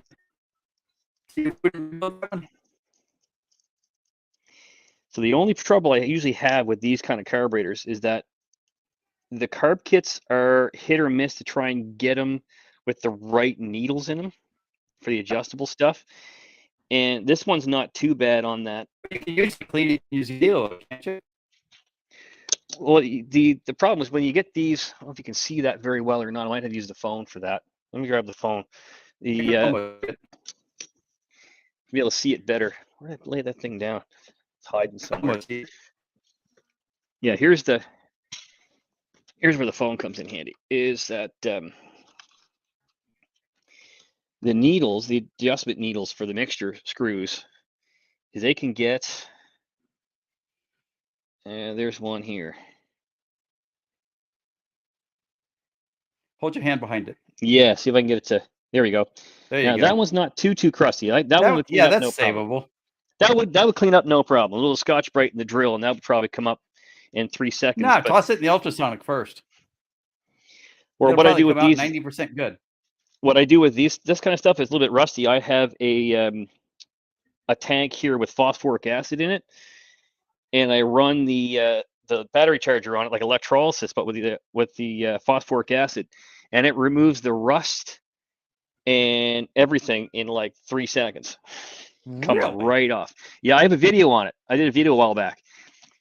I'm definitely going to have to look for that. Yeah, You know, check it's that funny. out. I looked for your page and could not for the life of me find it. And now I see why. He sent me a link. Yeah, Goats is saying you're going to try some of those HIPAA carbs. Man, I tried to get in touch with HIPAA, and they were like, yeah, we'd love to work with you, but they don't ship to Canada. Yeah, you know, it's sort of funny. I haven't had great luck with them with HIPAA carbs, and they're on me like a fat kid on cake. You know, perpetually, yeah, we'll give you a 5% commission if you put us on your page. And say, I haven't had good luck myself. I just can't do that, you know? Yeah. I find that they're more expensive. Like I can buy stuff Canadian what they're selling it for American prices, so it's a whole lot cheaper for Amazon stuff here. So I don't know if it'd be any good to me or not, but if I tend to oh yeah, Goat's saying the vinegar does the same thing, just not as quick. Yeah, it doesn't work well in the setup that I was using with the battery charger. It doesn't work much at all to remove the rust, but it does work if you leave it soak for a while. Yeah, see that's That pretty looks clean. pretty Like, good. but see what happens is they get pitted. It's not so much the idle jet, like the pilot jet. Yeah. This is the idle jet. So it's the main jets on those that are completely pointed, and they get pitted. And so the fuel will pass through the pitted section of it, and it will just Yeah, either and you're run. hosed. It either will run so rich, or so so rich or so lean, and there's nothing in between. Like there's no. So that's when I just, as soon as I had one of those where those needles are just messed up, I immediately replace it. But normally, if it's not too old, it'll come back with a regular old, you know, one of these regular old carb kits. Like there's the Oregon version that was, yeah, 6310221B is the kits I use. Like there's a needle and a seat and a bowl gasket and a bowl washer or whatever, all that stuff in a kit for however many bucks. And 99% of the time, I can clean a carb up pretty quick. I didn't even I took the snow blower right up on its nose and just clean the carb right on the machine and put a new carb kit in it, right on the machine, right on the rig, Yeah. and flip it back down. You know, I had a guy offer me, he had like 9 lawnmowers. He says, if you can get one running, you can have the rest of them. And I could see at least 2 that I liked. One looked really good. One was usable. And I just like that. It had the plastic. One of them had the 500EX motor or 550EX. And I just pulled the 2 screws out of the bottom of the carburetor, used a flathead to pop the jets out, cleaned them up with what I had handy, put it all back together, and it started on the first pull. And he looks and he says, I spent 5 hours working on that. And I said, did you do that? He says, well, no, I didn't know those were in there. You know, it's like. Howdy, Pat. Hey, buddy. I recognize that fire pit. Did ya? Yeah. I figured you'd let Muffin on. Oh, yeah, man. I knew who it was. I knew who that was. I don't know who this guy in the middle is, but he got like pretty magnificent hair. Yeah. Yeah. Yeah. Not like that guy. And that's Ted Nugent. That's Ted Nugent. That's Ted Nugent hair there. As I say, I just lost about 6 or 8 inches of hair just a few weeks back. I don't have any. I'm bald. Yeah, it'll be me soon enough. I mowed all mine off. I can't stand it. Somebody got their Harley out. It's nice here today. Looks like it is here. Oh, it's like freaking. There ain't a cloud in the sky. Yeah, That's how it looks here, little but it's- overcast for a little while, but then the sun came back out again. It's been gorgeous all day. It was in the low 60s. Free air conditioning. Yeah, it's probably about 80, 85 here today. Oh wow. Not too bad for Pennsylvania weather. Pennsylvania. Yep.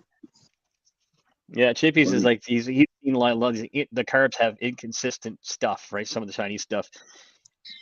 That's why I like those snowblower carbs. If I'm replacing snowblower carbs, it's not too bad because they're adjustable. So it don't matter if they're kind of a little consistent. You can just adjust the screws. You can and get adjust it them to out, use it, yeah. right. Yeah. Well, you know what you run into with the Chinese carburetors? None of them are bad. They're just as good as any of them. The problem you've got is they try to use one carburetor for 5 different things. And Yeah, exactly. a 25cc motor won't run a 32cc carb. You can't adjust it to the point where it'll work. Yeah, see what happens is sometimes if that Venturi is too big, it's not so bad if you get a too small a Venturi. Like this guy, if this is too big a carb, even though it bolts on right, if this Venturi is too big in the center of it, like because the entrance and exit can be the same size, you won't get the airspeed. Yeah, you won't get that Venturi effect you need. Like this one, let's see how you can see in there. Like you see how it's chopped down on the inside. If that's not the right size in there, that's not going to work right. It can be smaller, no problem. You want that velocity to come through. But if that's too big, it ain't going to do nothing. Yeah, if you don't get the airspeed, then you won't pick up the fuel out of the bowl. Yeah, I had that problem it's easier to lose fuel when it is to gain fuel. That's right. Yeah. Like I had that in all problem with reality. overcarbon scooter engines. Like that was a bummer. You know, you put a big, huge 28 millimeter carb on an engine. If it's just too big, it just won't. Wow, 21 millimeters. Oh, hey, by the way, Pat, them reeds, they work pretty good. Oh, really? I put a set in that Homelite. Sweet. Them, what were they? 4 mil reeds, I think you showed us the other week. Oh, the 0.04 or something like that. Like something. Yeah. It was. Yeah, that was on Treatland. Yeah, it was. Well, guys, That it's was dinner time for me. I got to run off. Right. It was great meeting you, man. I'm going to check out your channel, and it's been great talking to you, man. We'll have to bring you in again. Yeah, I went and clicked subscribe. Sweet. Thanks for being here. I forgot to click subscribe when I was over there. Let me go back and do it. Yeah. Don't forget to come on now. I mean, come on. I only got one device. I can't do all that right now. If I start pushing buttons, I lose people. I did that earlier. I clicked on the settings of StreamYard and went. And once it starts working, I've learned to just let it alone. Yeah. Well, this is working a lot better than the last live stream. The wife calls, and as I say, think about like a Thursday or something, because it's an empty window. Yeah, totally. Yeah, I agree with that. Yeah, I might try that. Yeah, and we'll touch base some more, and I'll give you good places to go to get a little bit of track, to get people's attention, to get them over to yours, Oh yeah, totally. Because if you pick a window they're not usually going in, then nobody cares, as long as you're not stepping on their toes for their streams. Yeah, totally. But yeah, I sent you in the private. Oh, sweet. Yeah, I'll look at that. Oh, sweet. I'll send you another one. Yeah. Those are two you want to get jumped in. I've actually spoken with Mick. He's a pretty cool guy. Absolutely, yeah. And he will give you all sorts of grief. And if he's not giving you grief, then you can tell. If he's mad, you can tell, But super nice guy. And if he's giving you the little picking grief, then that just means he likes you. Oh yeah, I spoke with him once or twice a while back, and then I was on a live stream a couple of weeks ago with a couple of young fellas in the UK that were mower guys, and that was a great time. We had chatting with them on a Sunday afternoon. It was great. Okay, well, I got to bail. Cool. Thanks. It's time for me to go eat. Yeah, it was nice meeting you, and sure I'll be back. Cool. Catch you later. Hey, bye. Later. I'm camera shy. I can't show my face. Oh. I'll show my hand. There you go. Good enough. Hi. Just subscribe. approve of me. Hi. There you go. Yeah, I just subscribed to his channel. He's a pretty cool guy. Yeah, I like chatting with him. That's fun. Yeah, love it. I remember that. I'll look at it then. Yeah, I just been working on my green toad Craftsman here. That's your free one, ain't it? That's the free one. Yeah, that one I got leveled last year, and it was at the boss's place all last year. Was last fall. I dropped it out to him, and it broke the mower deck belt that I put on it because it was a little bit hair too big, and he got it into something and it snapped that, and then it snapped the motion drive belt on it. So the other day I put a new drive belt, new 95 incher on that one that fixed that up, no problem. And I had to clean a bunch of water out of the fuel the other night from sitting out in the weather, but that wasn't too bad. It was started right up. It was no problem to start it, but it was just running a little bit lean. It was just, lagging a little bit and surging a little bit, and it had a bit of gel in the jets. They were brand new jets last year, so with compressed air, man, it would come right clean, and it starts like a champ. I'm just messing with the mower deck belts though, because the mower deck belts, I was telling everybody else earlier that this is one number off from the actual listing I can get for the parts list. So, but for some reason in that one number off, that it shows this mower deck belt as a 95 inch when it's definitely not. It's more like an 89 inch. Yeah, it ain't even close. So I've just been experimenting with different belts, and I think I've got it figured out. I've got to get to Princess Auto tomorrow. They're actually fairly good tractors. The biggest thing with them keeping them mowings right, just keeping good blaze on and keeping the tires all the same air pressure because the deck hangs on it. That's exactly it. It's not like a zero turn or something where the deck floats on the ground and determines its height. You know what I mean? It took a little bit to get it to sit straight. I've got those deck leveling measuring tools somewhere. Yeah. I bought two of them instead of one, so I don't have to mess around and try and flip the tool around both sides. I just put two deck levelers on it, and then you can just kind of play with it and adjust it and check it all. And so I got two of them. The way stuff is with money and fuel prices and everything else, all these old used lawnmowers, if they can be fixed up and anything else, these people are going to start buying this stuff up. Oh, they already are. You know what I mean? Because you in all reality, most people ain't going to have. What are you going to spend at a place like Tractor Supply or something to buy a half decent freaking lawnmower? I don't know, $3,000. If you buy a real high end one, yeah. I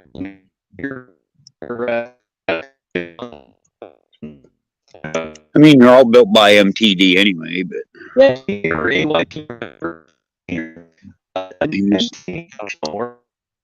must be away from the thing. Did I drop out? Did I drop out on you? A tiny bit. Yeah, I went around the corner. So I've got, if you buy a regular MTD push mower here in Canada, my area of Canada, they are like $350 or something like that with no self-propelled. Just regular old El Cheapo pushy. Yeah, well, let's just look here. Lawn and Garden Center. Let's see if they've got a listing here. I can show you. It's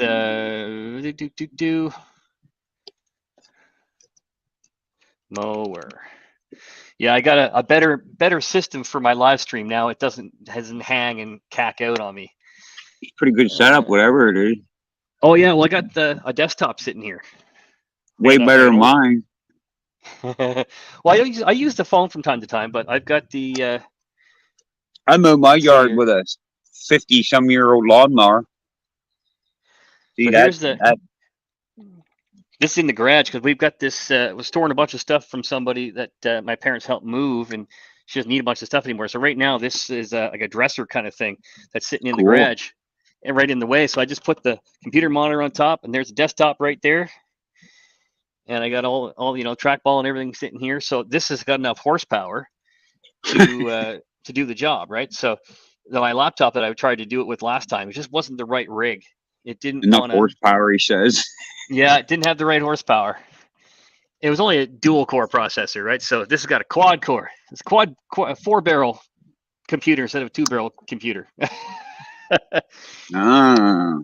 and it was that makes it a little easier if you're not a computer guy to kind of get to, but it's the other one just didn't have enough horsepower to do the live stream thing proper. And this one, I stream with one of these at work, the same computer, same model and everything, the same amount of RAM and all that stuff at work. I got I got piles of these computers. Like there's literally piles of them because they're a little bit older and they go to recycling because they're not new enough to use on campus. But so I have tons of these.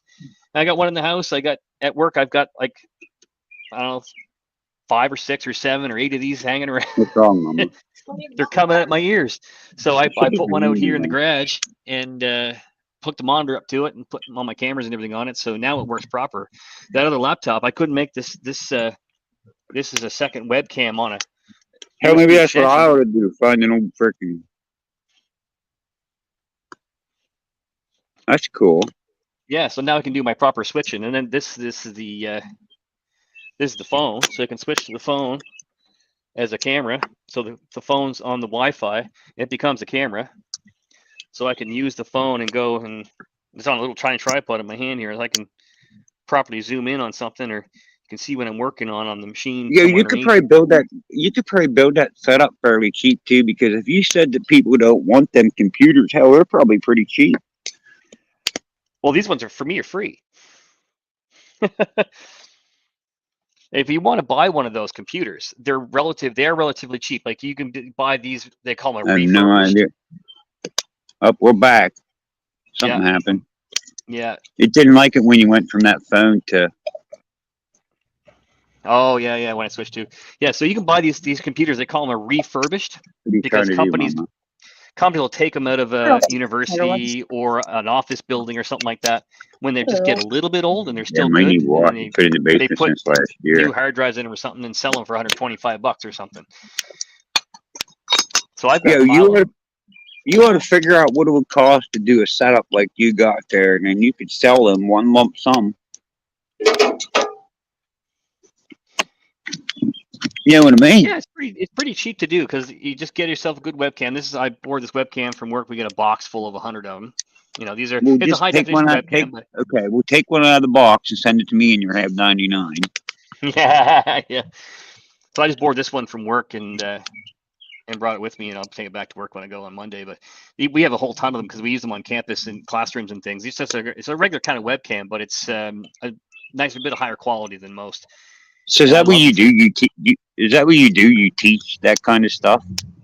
Yeah, actually, I work with in the university as a audiovisual technician, and I actually my actual title is I'm a tech navigator.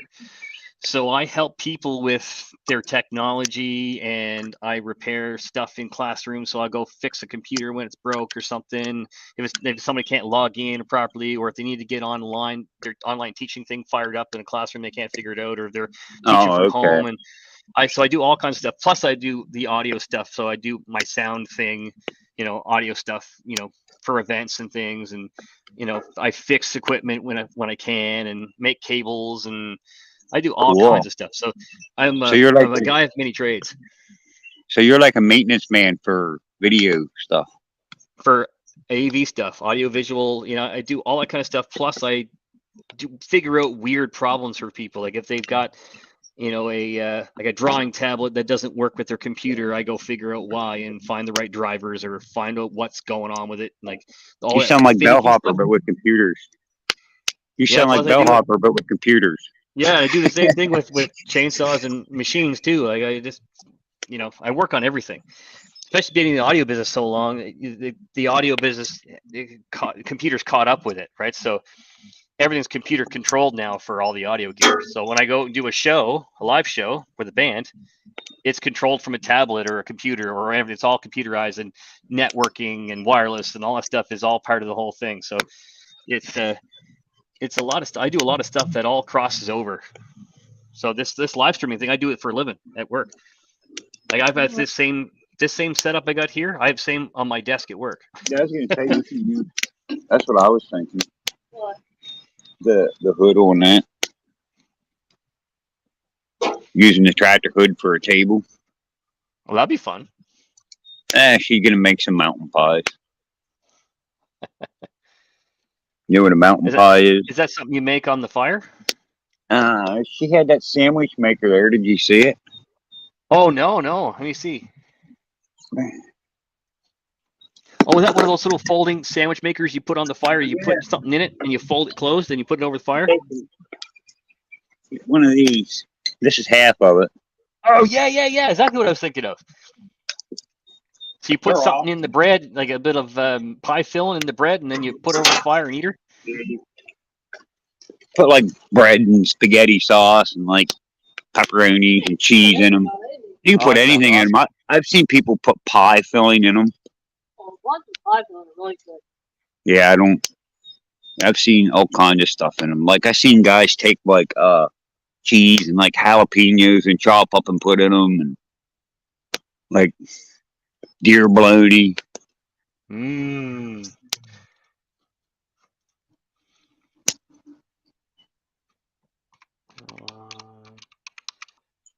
Sorry, I was looking at the comment.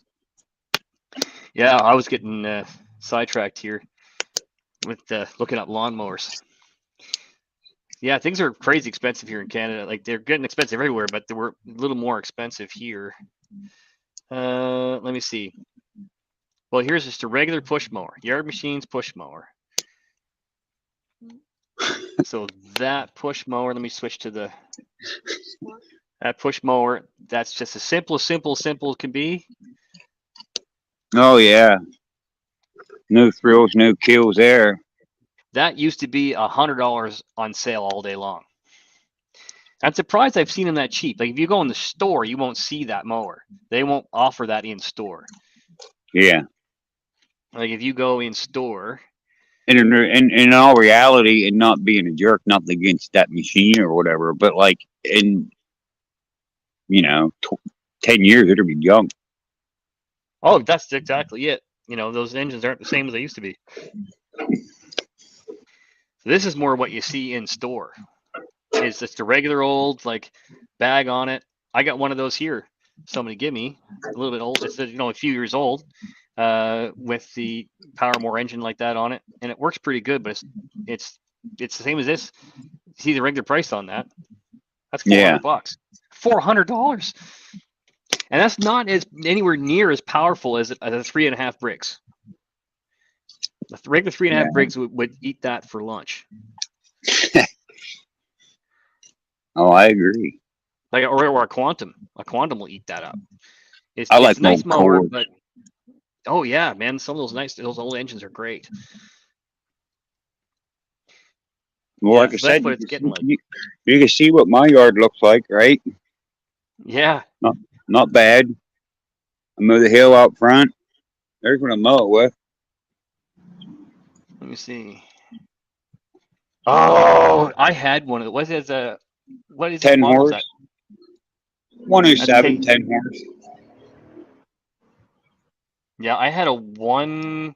What did I have? I had one of those old guys with the Kohler K series in it, and I loved it. I got it for nothing, and it had everything with it. It had a mower deck, snowblower, rototiller, chipper shredder, and a cab.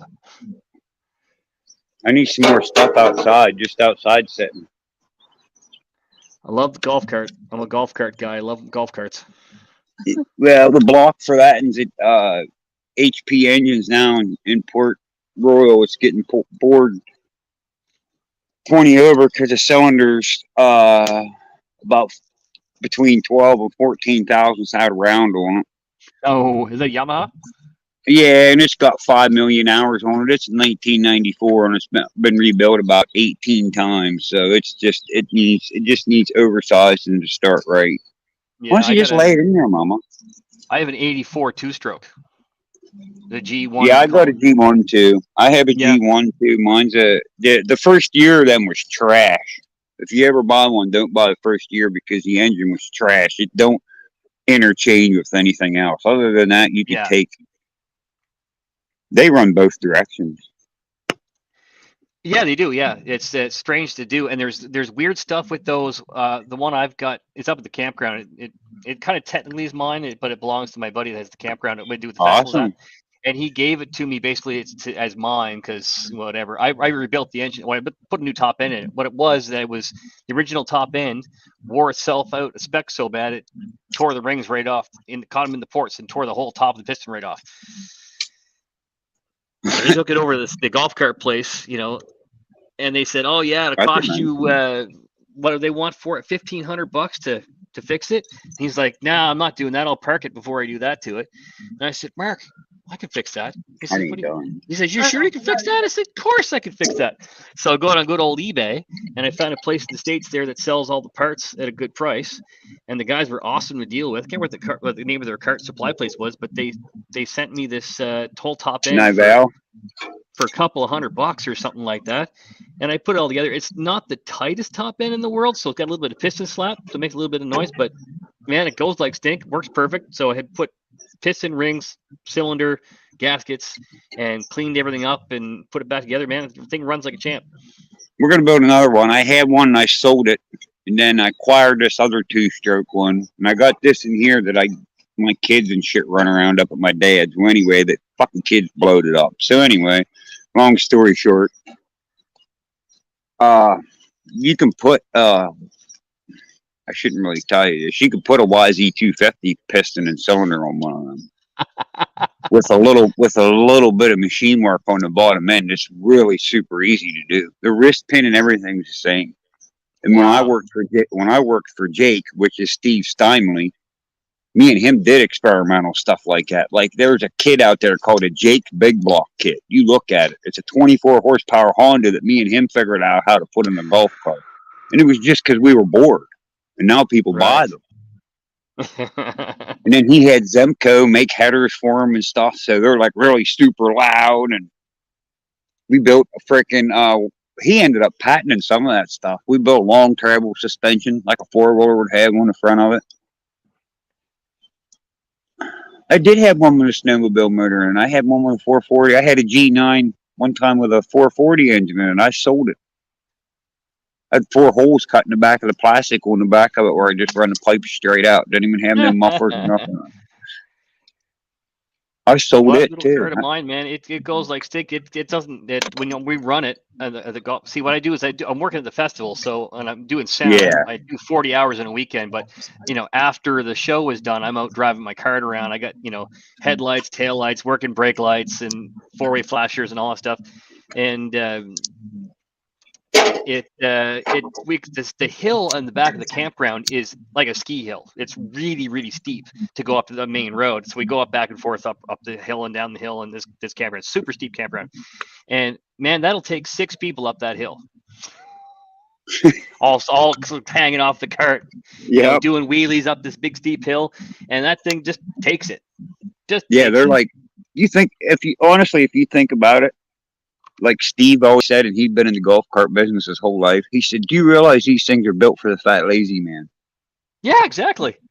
Like, nothing against anybody like that, but like, think about it. How many, like, okay, say a guy golfs, right? This dude might be a lawyer. He might not know jack crap about anything. Like, most of them are all electric now. Most of these guys got all electric fleets now. Most of the courses. Yeah.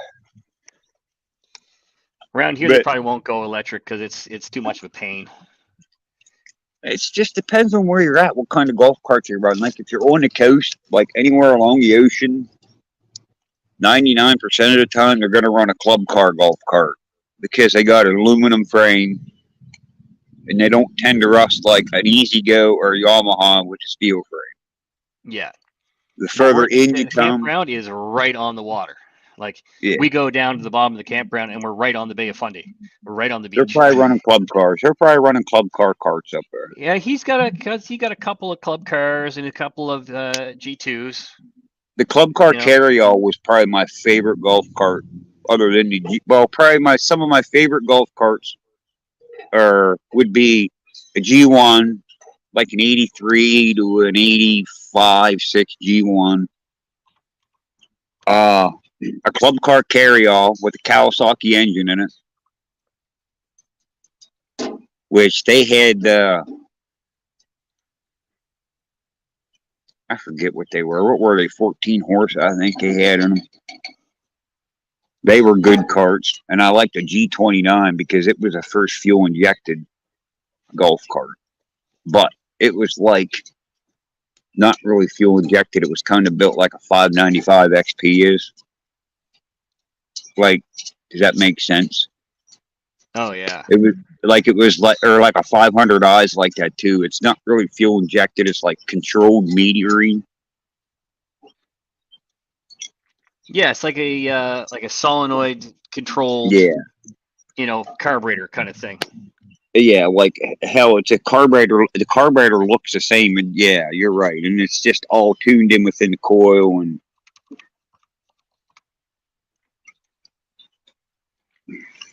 Mama's making sandwiches. See, Oh, let me see. Flip over. Oh yeah, I like making those kind of things. I have a sandwich maker for inside. oh, you have a sandwich thing for inside. Yeah. So's your wife. DC lawn maintenance snow removal. I got a small snow blower today. What is it? Like a little one of them little I always wanted to take one of them little 2-stroke Toros. You know which ones I'm talking about? I got one in the shed. Belongs to a buddy of mine. I always wanted to take one of them and put a pipe on it. I think that would be pretty Jim dandy, and it would be not hard to do. Like if you just put a regular old kind of Yeah, tune pipe like a on scooter it. pipe. Yeah, it would be no problem to do, because the way it works is this one is just all it is just a straight pipe goes down underneath, and it's just a long piece of pipe with a bunch of holes in it. That's it. There's no nothing that takes any noise out of it at all. It's the loudest thing I ever heard. Awesome. That's my kind of So it'd snow be blower. really be super easy to put a tune pipe on, and it would rip, because you just get it just the right RPM range for it to throw at snow, and man, that would throw it like nobody's business. And it's single stage too, right? So it would eat everything for lunch, and it'd be no problem to port it too a little bit. Now you got me thinking. I think that little thing. I fixed it for my buddy, and I got it running.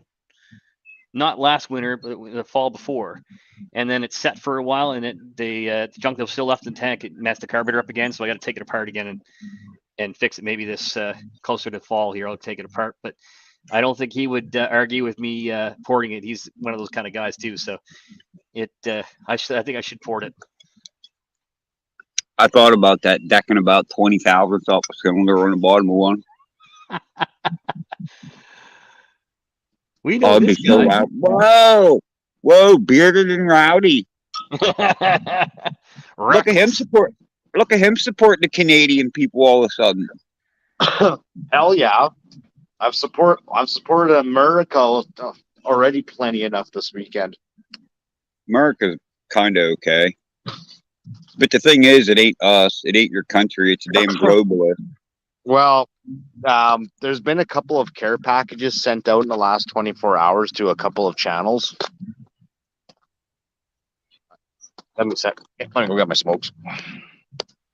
Smokes. I'll get my smokes. We got a celebrity here now. Oh yeah, man. This guy has about 10 of them. Yeah, Hanyoki, he's got lots of snowboard stuff where he is too. Yeah, we need a couple more of those. Send a couple our way so I can port one.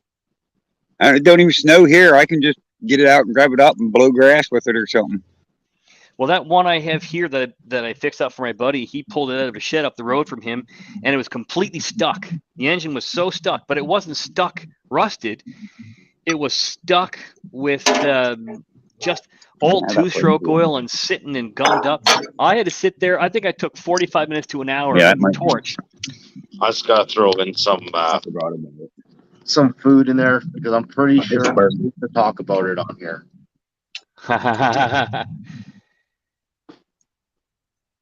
It's toast. Oh wow, you didn't burn that and you had that in there that long. Oh, look at that, perfect. Little black around the one spot, but Go on, goats. Oh yeah. Yeah, I gotta go grab today's freebie find. I'll be right back. One sec. You guys probably saw it. Chippy's bearded and rowdy now. If you saw my channel this morning, you would have seen my buddy Lyle drop this thing off. This is a nice find. I'm pleased with this. Lyle is he was on earlier. He might be still watching. He was on checking it out earlier. Lyle's one of my best buddies in the whole wide world, and he's always bringing me stuff to work on. That's awesome. Yeah, always tough to find. There's today's freebie. Is that coming up? Yep, there's today's freebie. So that is a real nice freebie. That's worth Kawasaki engine. That's worth $50 after you get her fixed up. $50. Oh my God, it's probably a $300 fine here. Regular used push mowers are going for, depending what it is, if it's just a standard, like the newer Craftsman, not self-propelled, you can get $180 for them in good shape. I usually just put them on there $50-$75 and get rid of them, especially if they're free. Well, Lyle had one. He had a Craftsman, like one of those red Craftsmans that they still make today with the new Craftsman, and it's about a $400 mower new, and he got $180 for it, and it took him an hour to sell it.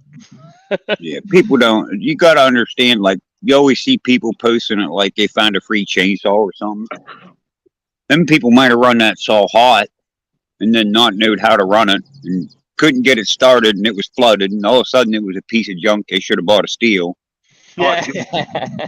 Dude, They throw it away.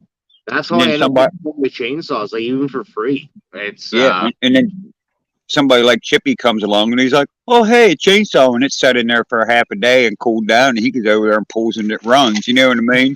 Oh, dude, I've gotten some saws for like free, that. like brand new. Pat, what is that? What is that? $235. Interesting. Okay. Does it run? That's one of those but yeah, it runs okay. Runs okay. I don't know. My buddy bought a new steel saw a while back, and this was the saw he had, and so he gave it to me. What we did before he gave it to me, is he put a stupid Chinese carb in it, and I don't think that was the problem with it. And this thing is fussy. Is that one of those Pool and rebranded ones? Yeah, I think so. Did you put a coil in?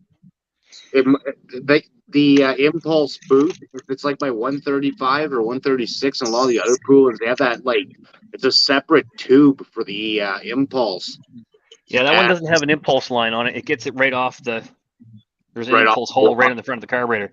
I wonder if it's just a shitty, crappy gasket. So we're going to make a new gasket or buy a gasket next time I make an order or something like that. And it's because the carburetor, I think, sucks. And I think that's what the problem is. I had it apart a little bit and looked at it, and everything seems fine. I might even put a new diaphragm in it and adjusted the needle and everything. And it doesn't seem to even make a difference. But I don't know. I haven't pressure tested it either, so who knows what's wrong with it. But that was a freebie. And then there's this one here, which is the kind of mate to it. I hate those double port carburetors. They're just so hard to freaking diagnose and mess with. Strato carb. That X-Torque stuff. That's another freebie though. There's supposedly nothing wrong with this one though. Them Strato carbs suck. Yeah, it drives me crazy. I have the Craftsman version of one of these up in the shed that never worked right. It works right now, but it never worked right from the factory. You can delete them. It just takes a little bit of work. I was thinking about just trying to take and blocking that off, just making a gasket that doesn't open up to it. Okay, I'm going to go and try to start a fire. I'm going to try to be a man and I'm going to start a fire. I don't know. I don't have gas. I ain't gonna lie. I use a propane torch, so I'm not really a man. Yeah, Goats is like, it's okay. It started out with a Chinese carb. That's definitely right. So, yeah, what I was going to say there, yeah, muffler, freaking, oh, shoot, did I press the button?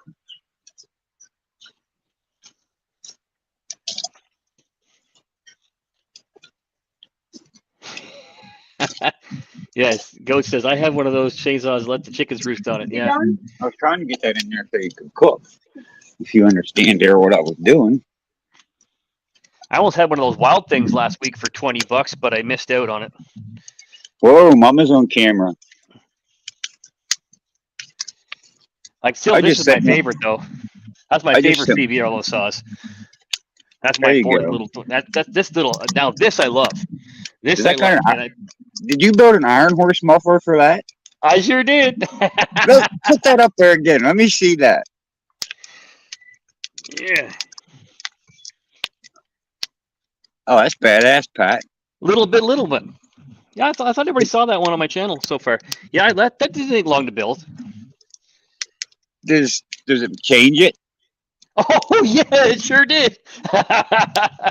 Yeah, it sure as hell did. It would run too pig rich with that original can, whether you gut it or not, and it just wasn't right.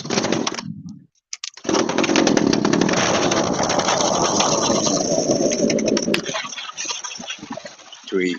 There's an iron horse muffler on this little pool. Yeah, Babe, she that's right. rips. Yeah, that thing was worth building the pipe for. That's awesome. I poured it. Didn't go too crazy with it, but I didn't go too easy with it either. And that was the second one of those I did. I did Them one little saws. I found out that they like to be finger ported. Yeah, I haven't got into that yet. You can do a lot with them without doing a bunch of machine work and just finger porting them, cleaning them up a little bit, making them flow, and they're working really good. That's exactly what I did with them. And see, you got to be careful. The thing is you got to be careful now because the cheap bastards they're using aluminum cylinders with chrome rings now. So this is like the cylinder I put in my stepson's one of those. He could go on the 2150s. I did it a little over a year ago. So I did one of those and put one of these cheap cylinders in it. It's like $35 Canadian, and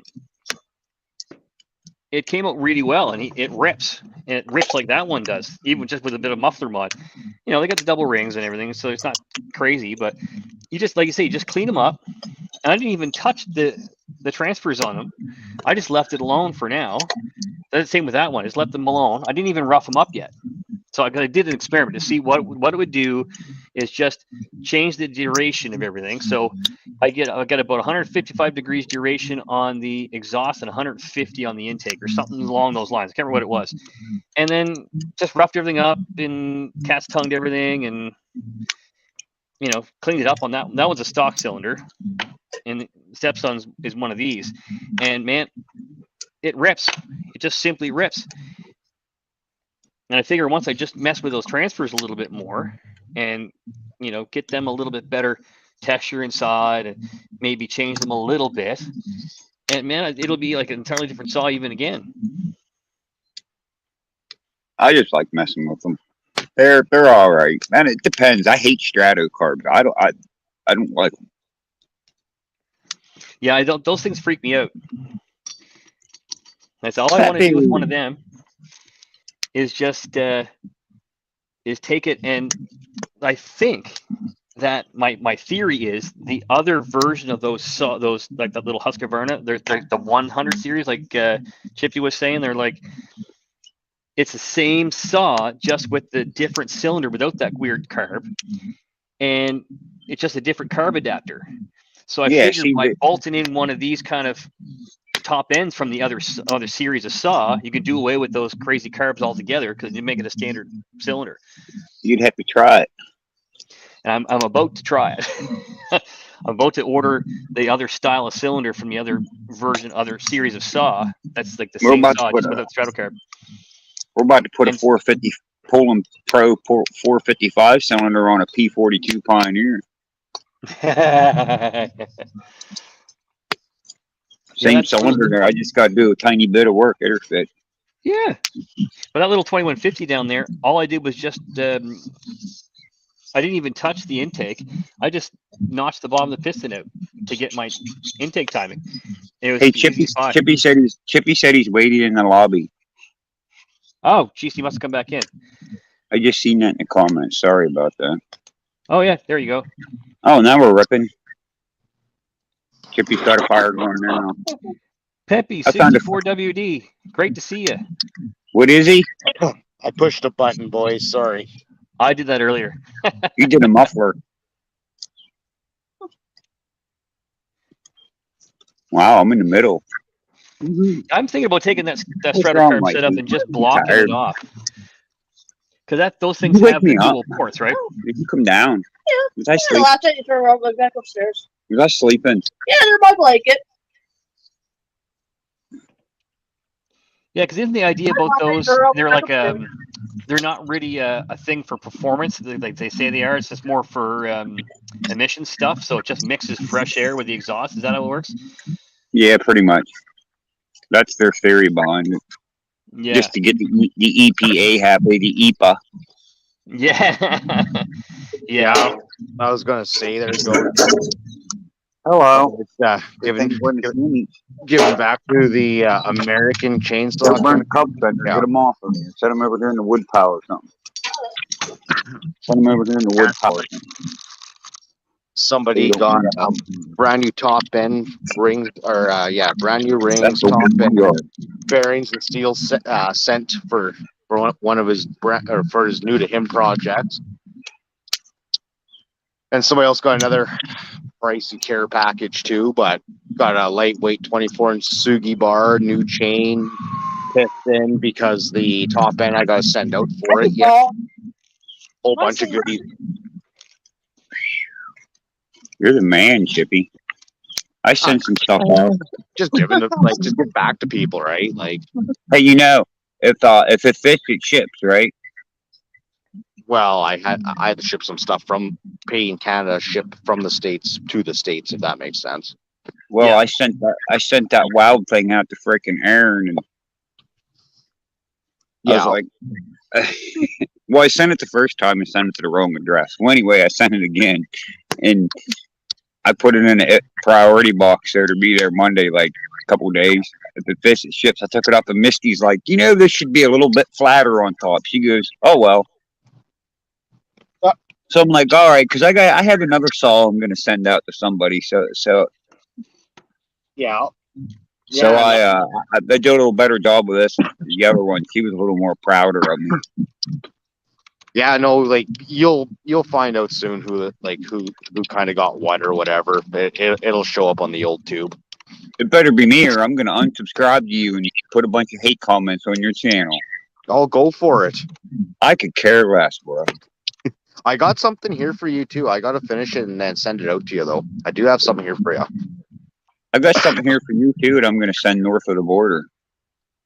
And I expect it to run like that one that you had on video. Oh, for the which one? Sorry, I keep moving the camera to here, so I'm trying to get this freaking fire going. I said I got a steel here. I'm gonna send you one of these days, and I expect it to run like that one that was on video. I said I'd run. I know. Yeah, don't worry. I know which one you're talking about. That I'm actually gonna do another one like that, but one of my personal ones. So at least now, if I screw it up, I don't feel so bad. That I'm going to do the upper transfers different, but I'm still going to hit them. But I'm going to do them differently. Pat, he's over here working on a belt. Yeah, I finally got that belt though that didn't fit. If I put it back in the package, got to take it back to the store. Good old Princess Auto, they take everything back. You didn't change your camera angle. Oh yes, still sitting up there. Forgot to bring it down with me.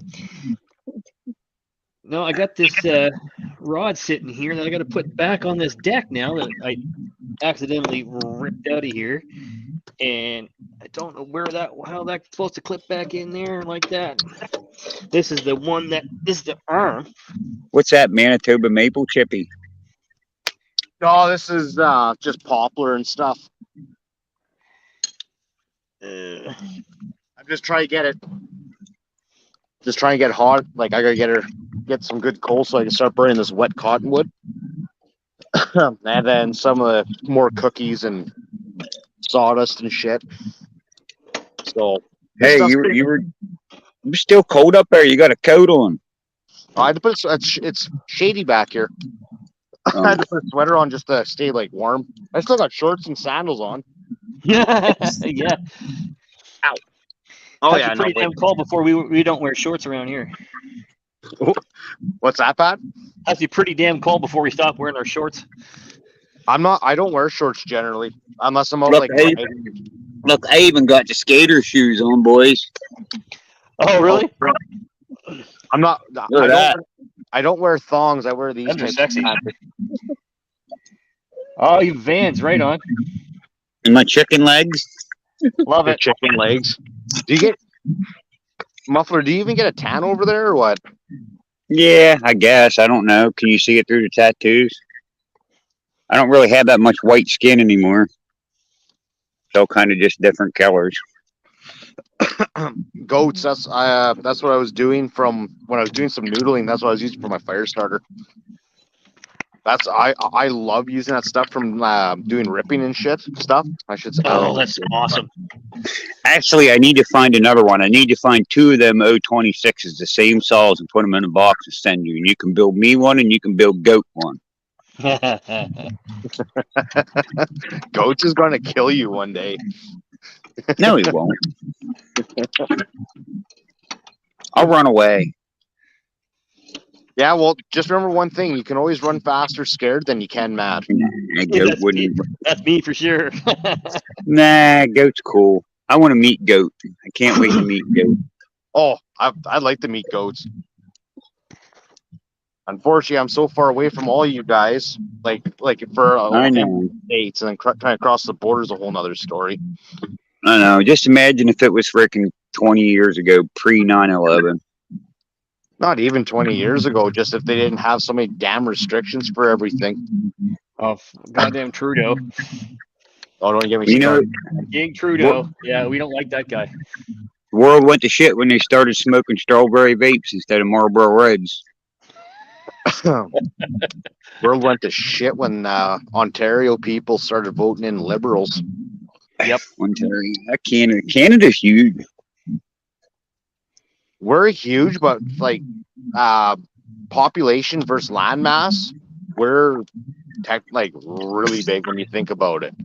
Compared to the States and stuff, like our occupied land, how would you explain that?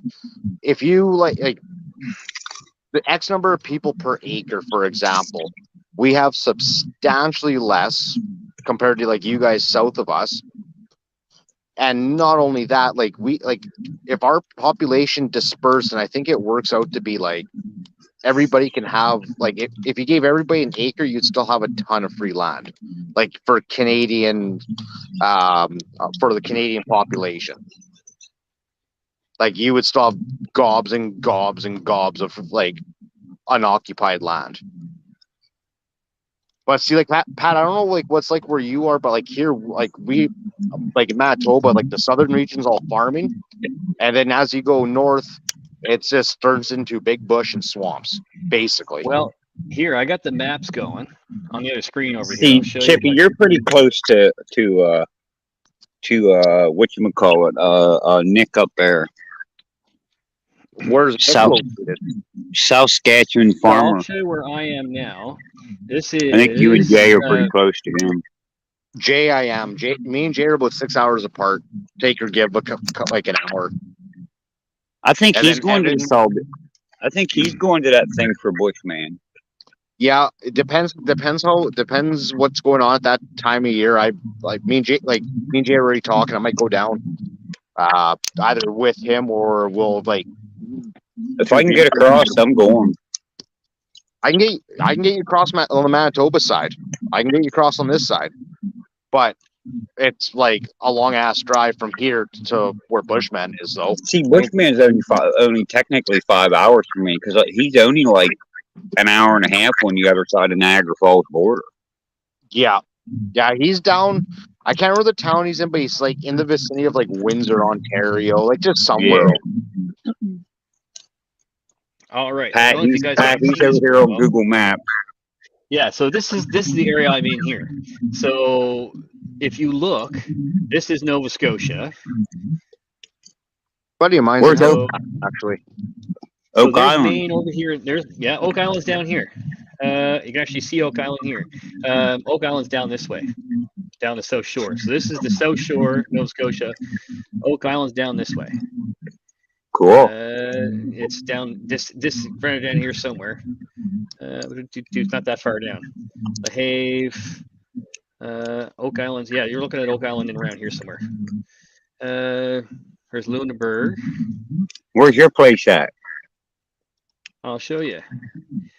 You can actually see the whole Wait, you spot. live So on an this is- island? Well, Nova Scotia is almost an island. It's like a peninsular land, so you can see you got to get through here to get everywhere else. So I'm in just outside of Halifax. So Halifax is the main spot. And there's Halifax and Dartmouth, the two sister cities. They make it all one municipality now, but Wait, wasn't that Dartmouth? I've heard that on Trailer Park Boys. Well, I'll tell you, I am about 3 minutes away from where they first shot the first season of the Trailer Park Boys. See, because they showed them red chimneys. I remember them red chimneys. Those red chimneys are right here, right Oh, there. cool. That's them right there. Those red chimneys, red and white chimneys, are right there, right there. That's them right there. Oh, that's cool. They're called Tufts Cove. That's the three chimneys you'll be seeing in Trailer Park Boys. Now, I am about 3 minutes away from the first season Trailer Park Boys trailer park, where I'm in Beaverbank here. So we go up to Beaverbank, and I was talking to Pat Roach, who plays Randy. I was talking to him last week. Like, he was in the bar. I was mixing the band. He's I talk to him all the time, you know, when I'm doing gigs. He comes in the bar, I'll talk to him. He talks to me all the time. He'll hang with me for a little bit. But all the musicians all know him too. Like, all those guys, you know. So I am right. There's the junior high school top of the hill from me. I went to junior high school there, and I'm the bottom of the hill here. So I am down here. Frederick Lane is behind me. Mayflower Avenue. So I'm here. There's the Graduate right there. Okay, so we go up a little bit, and you go up here, Monarch Drive. There is the first Sunnyvale Trailer Park right there. And a lot of what you saw on the first season was up in this part of like Frankie Drive and Duggan Drive. I think Bubbles' trailer and his shed was right here on Duggan Drive. No way.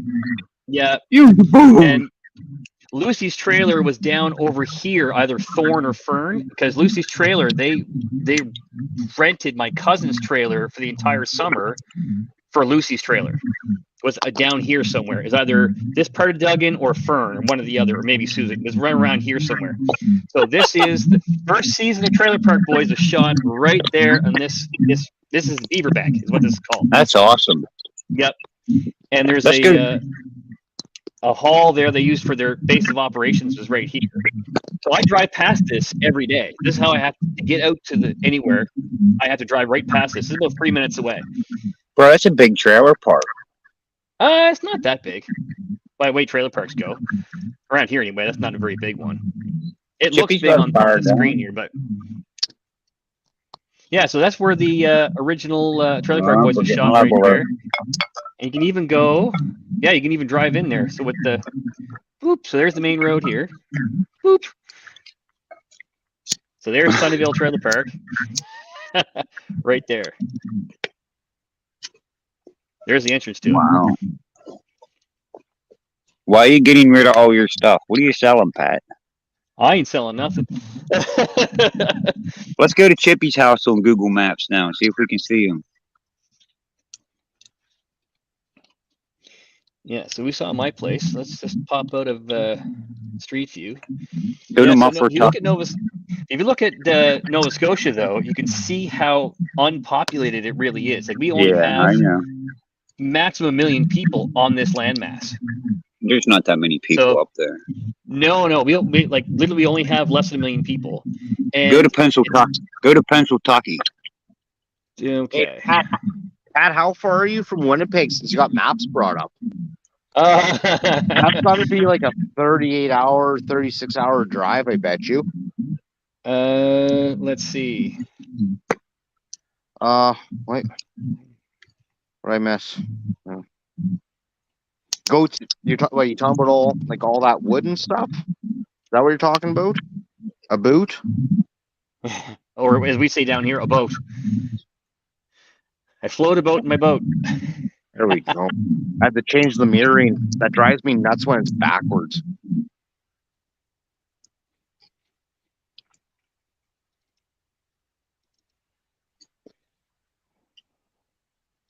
Goats. No, with the wood there.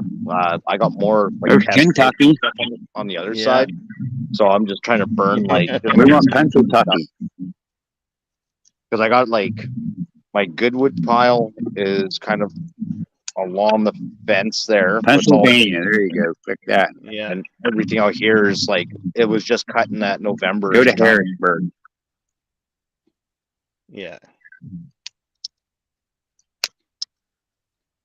Go to Halifax. Yeah. Halifax, PA. That'll be right about where I'm at. You guys have a Halifax. We have a Halifax here. There's a lot of cities we have that they have, Yeah. or vice versa. You guys have a Liverpool. We have a Liverpool, Nova Scotia. Yeah, we have a Liverpool. Yeah. It's all like that we English have. stuff, right? Yeah, I guess. I don't know. I guess it's all the same language, just changed up a little bit. They do speak some French in Canada, but I'm not sure where at. Oh, we have a lot of French here.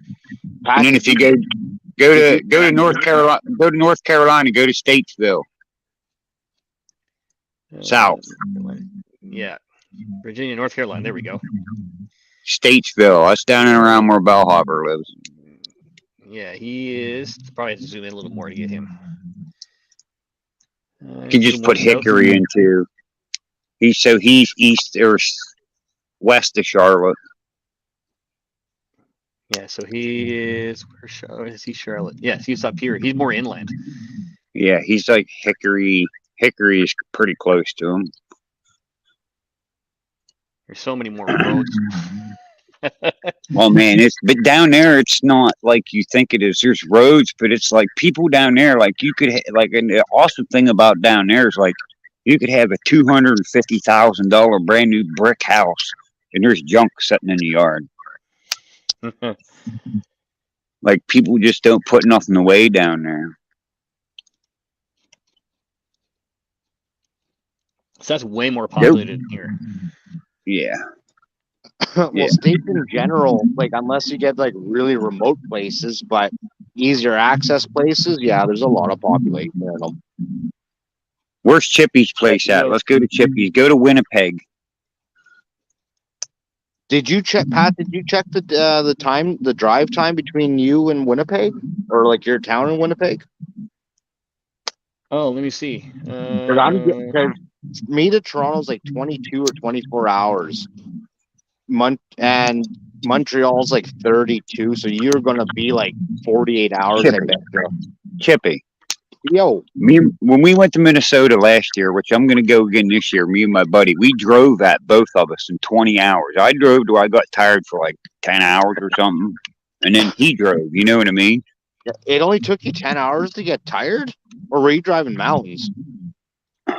Well, we were driving west, and just, you know what I mean? About 10, 11 hours till I got tired of driving. Oh shit, dude! I ran from what the hell is that? Basically Vancouver, Victoria Island, all the way straight back to Winnipeg with no sleep, and then same thing running out to Toronto. I think I had like a 2-hour nap from Winnipeg to 34 hours, 36 hours. What's that say? 36 hours. That's not bad. That's not too bad. Couple lines of cocaine, you can drive that in one night. Be like, yeah, one more now, boys. Yeah, if you zoom in on Manitoba, Pat, find the southeast corner of Manitoba. Yeah, somewhere where your clicker. No, east. Yeah, keep dragging that southeast corner. Yeah, go to your east more. Okay, right, Kate. Wait, stop. I'm gonna try to guide you into this. So you see where the town? Wait, stop. Prada. Go. Go south on the map. All the way to the American border. Okay. Okay, keep going south. Okay, hang on. There's Badger, Sprague. Okay, so Muffler. Where I can pull you up is somewhere around the Sprague area. That like the border crossing through the bush is somewhere right down there. I'd have to pull it up on my other mapping software Because my other mapping software shows all the ATV and snowmobile trails that run from Canada into the States. Well, I've been you can way hit down me there. up. I'll have to get Alan to drop me off. I can park my truck there at his farm in Minnesota. Yeah, depends where in Minnesota he is, because I I'm pretty believe. sure. Is it Minnesota? Yeah, I think it's Minnesota. The eastern tip dips into. DC Lawn Maintenance and Snow Removal says they filmed in his. Goat says New Brunswick. Where's Goat live? Give us a name of a town by you, Goat, so we can try to find it. Goats. It's Ohio, Goats. and it's in Ohio, and it's close to the time zone. I know that. Goats. I'm not getting rid of my saw stuff. This is all stuff for other people. Johnny Hudson is. He's got some Max and home lines for sale. Oh, Goats, you're only in New Brunswick. Right on.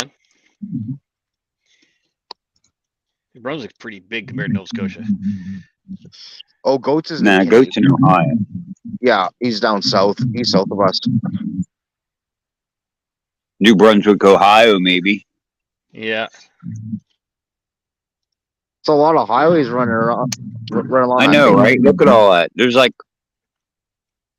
No, when Pat was zoomed in, it was just like a bunch of stringer highways running side by side. I know, right? Yeah. It was like. Around Toronto and Ottawa, there's a lot of highways like that too. There's toll-free and toll highways that run also like side by side. You can see Nova Scotia. If you look, there's only there's in the middle of Nova Scotia. This is no man's land. So once you get up to this Ketchikan Park, like this whole area in here and in here in the middle of the province, there's nothing. There's nobody. So I drove this 14 highway. This goes between Chester and Windsor here. This is once you get to this point here where that 14 sign is. There's nothing between. There's basically nobody between this and this.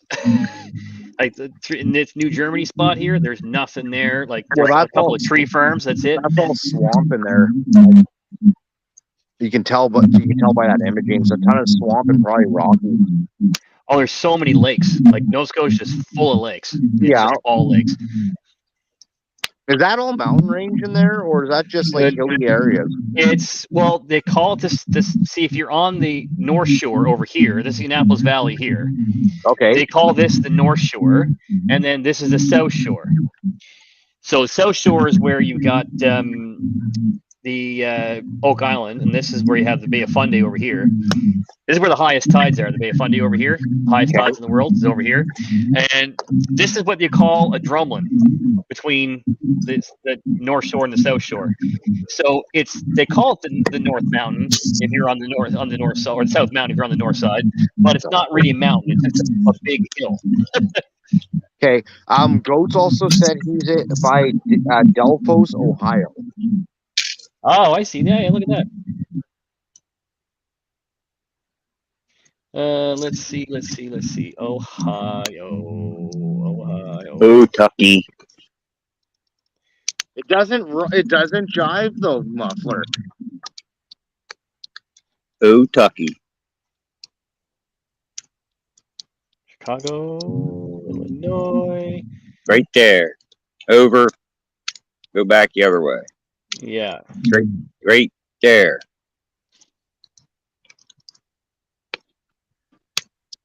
Ohio. Now go. Columbus, Ohio. There you go. There's Ohio. Goat's not really that far from me, theoretically. Goat's probably only 5-6 hours, I bet. Belfast. 7,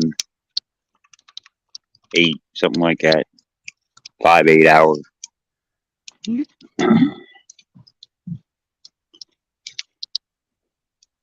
Indiana State line 30, go east. Yeah, he's right near the time zone. I do know that. I don't know exactly where, but I can remember him saying that he's right by the time zone. West side of Ohio, he said. Yeah, it's over here. He can drive like 20 minutes or something, and it'll be an hour. You understand what I mean? Like, you're an hour behind me yet, ain't you, Pat? I am right now. It's 10 o'clock. Yeah, it's 10. 9:10. It's 9:10 here. Yeah. That's 8:10 here. Yeah, so Chippy's in the same. He's in like the same I'm in- time zone as like Alan and them are. I'm in Central, so whatever they would be in. Yeah. Central Standard Yeah, Time. you're the same. You're 2 hours behind us. You're the same as Arkansas. Just imagine if you was rich and you could fly around in your Learjet and like visit everybody. Well, wherever JK is, we're in the same time zone. I don't know what state he's in, but I know we're in Kentucky. That's awesome. Look, Pat can pull the comments up and put them on the screen. Yeah, that's just the screen capture. I can just say, look at that, go in there. I can do whatever I got pulled up. Yeah, Muffer, you There's can the, do it too on your phone. Is like as a host, you can do that on the phone too. It's just That's my way special too software, many. though. Like if I go into another screen, you can see my my whole screen. I can see let's see, desktop, full screen. Bellhopper. I see Bellhopper. Yeah, I that see was, that was Udo. that was on the tail end of his stream when I started mine, right? I kind of miscalculated. So there's my whole screen. So you can see there's my switching software. So there's See, my that's different getting- cameras at the bottom. That's getting complicated. Yeah, That's so what I I'm can saying. do.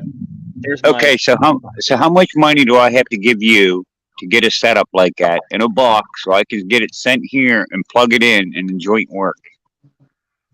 well, you could probably do it with just your phone. Tell you the truth. Because if you look, there's this switching software. There's the software for the phone. So it comes with this. You buy the software. Which software do you use again, Pat? It's called Minicam. Minicam. Okay. Yep. So you can do it with OBS. It's basically a paid version of OBS. That's easier to use. That I kind of like better. But OBS. OBS you have to use for your PC though, right? Yeah, this is a PC too. I'm using it on. But there's an app that goes along with Minicam. That's Minicam for your phone as well. Okay.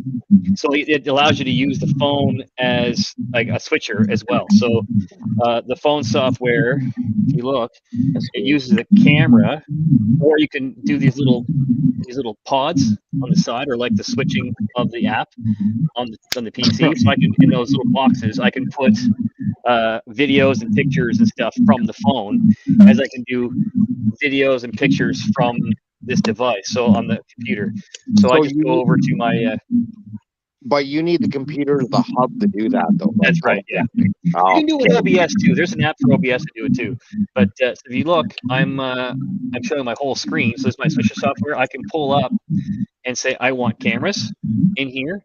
So I can say I could choose this Microsoft camera on the tripod over there, or I can say my Unite camera at 20 on the top of the monitor over here, or I can add a picture or a video. I do PowerPoint, PDFs. NDI is a new video protocol over network, which is pretty rad. Mobile device, which is the phone. IP cameras are cameras on a network. Same network as your computer is on. I can do desktop capture. I can put a YouTube video in there. So if I want to go into YouTube and I can put a URL into that. Like it's crazy what this software can do. That's a lot. Yeah. Yeah, but it's very simple to do. I want a camera. I just click the box and say I want that to be a camera, and pick a webcam and say I want that to be the other webcam on the tripod. That's as easy as that. Cool. Oh, I see. It just do it this way just takes longer. Who do we got now, Mama Chippy? Hi. Mama Chippy. Chilling, as per usual. She came out to the fire. Hey Chippy, Cool. remember we were talking about the pressure tester for carbs? I finally got one. Cool. That is, oh man, I've used this so much since I bought it a month or so ago. Oh my god, this thing has been a godsend. How I ever lived without this tool. That was well worth my $50, let me tell you. A little dirty, yeah. Okay. And I got the Wait, pressure Chippy. tester. And yesterday, Chippy's married now too, ain't he? what did I pick up yesterday? Boys.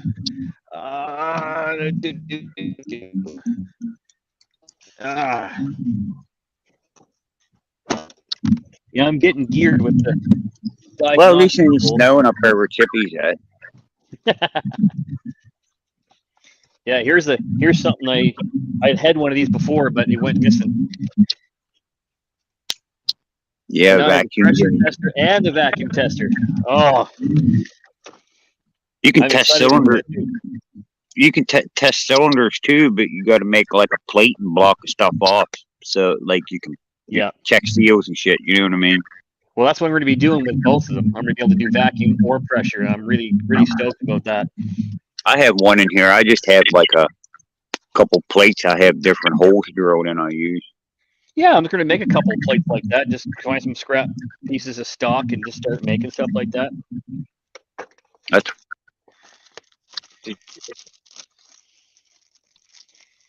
Jeez, that's a nice size of O-ring. Is that the size O-ring I was looking for and couldn't find the other day?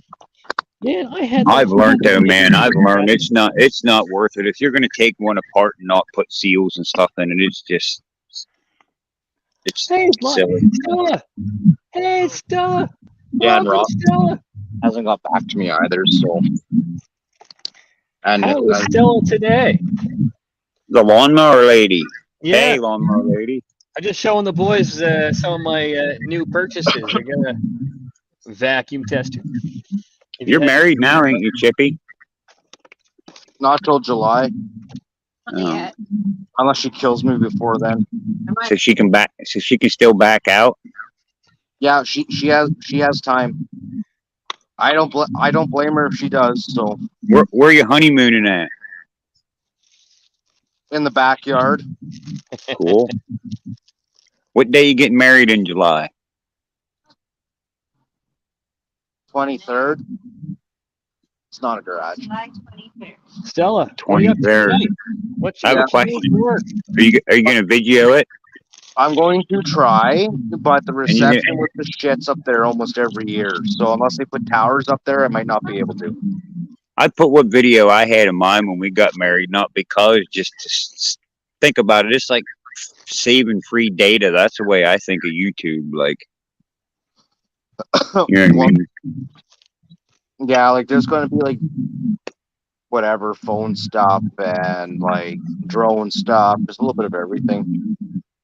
Goat got married. See, even Goats remembers. It's a Goats. What is it? A week after the due date or something? Is it or the kid's birthday? I can't remember. I don't know. Mine's the 3rd. It'll be July 3rd. I'll be married a year, Chippy, and she hasn't killed me. So I've been like, once there's enough good hot coals after a while of bread, then I start putting like just by the handful in me. What's that, What's Ghost that? Story?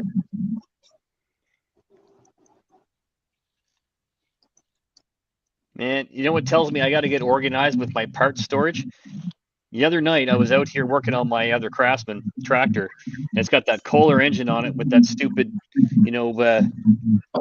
solenoid on it, and I wanted to make a new bowl nut gasket, and I was like, I thought I had them. I always stock like this kind of stuff, right? Like those bowl nut gaskets, these little guys, the round ones. And I was looking for the size to fit one of those solenoids in the bottom of that Kohler carburetor. And I had to take a Briggs Quantum bowl nut gasket for the nut at the bottom and take the stupid step drill and ream it to make it fit. And here I have a package where I was looking that has 3 of those or 4 of those damn gaskets in it. They didn't have to modify at all. Man, I got to get organized. And I knew I had some of that size. I was like, man, I knew I bought some of those. I try and buy some of these small things like these ball nut gaskets and all that stuff and have them on hand. Everything's got like a TV effect to it right now.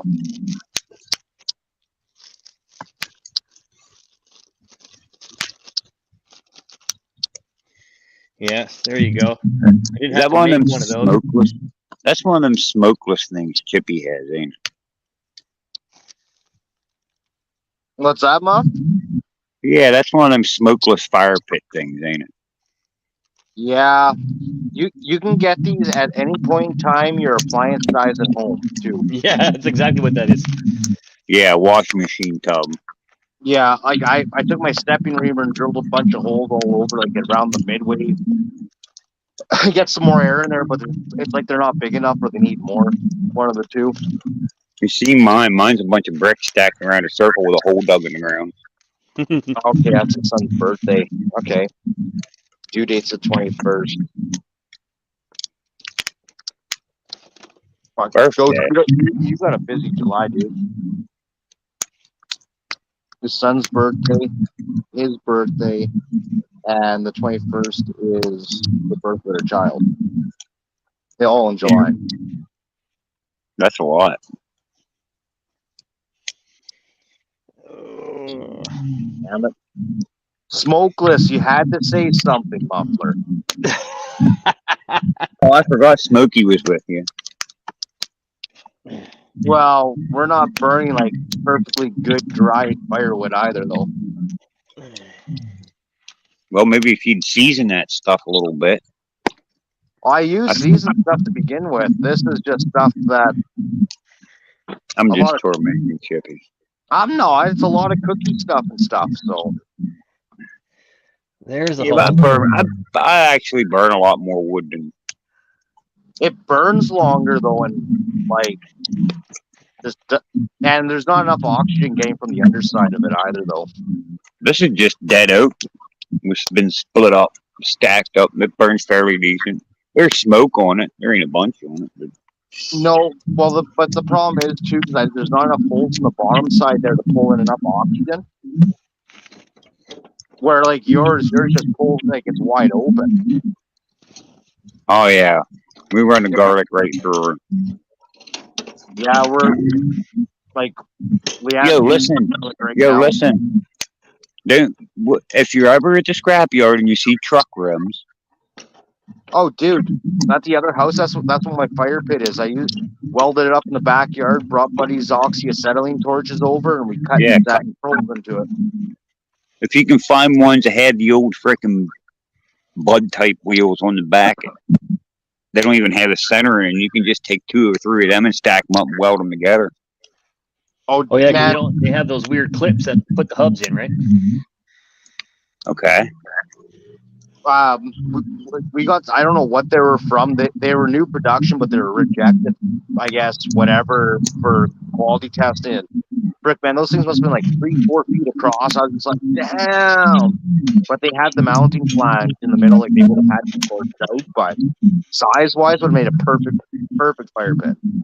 It was like, I bet you was like, eh.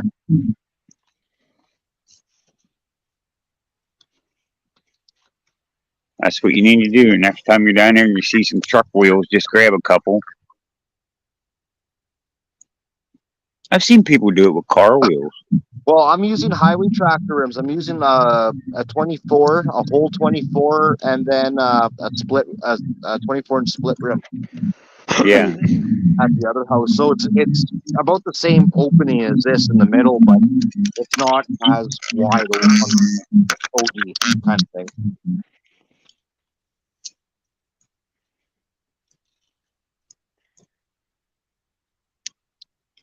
Moon's out here.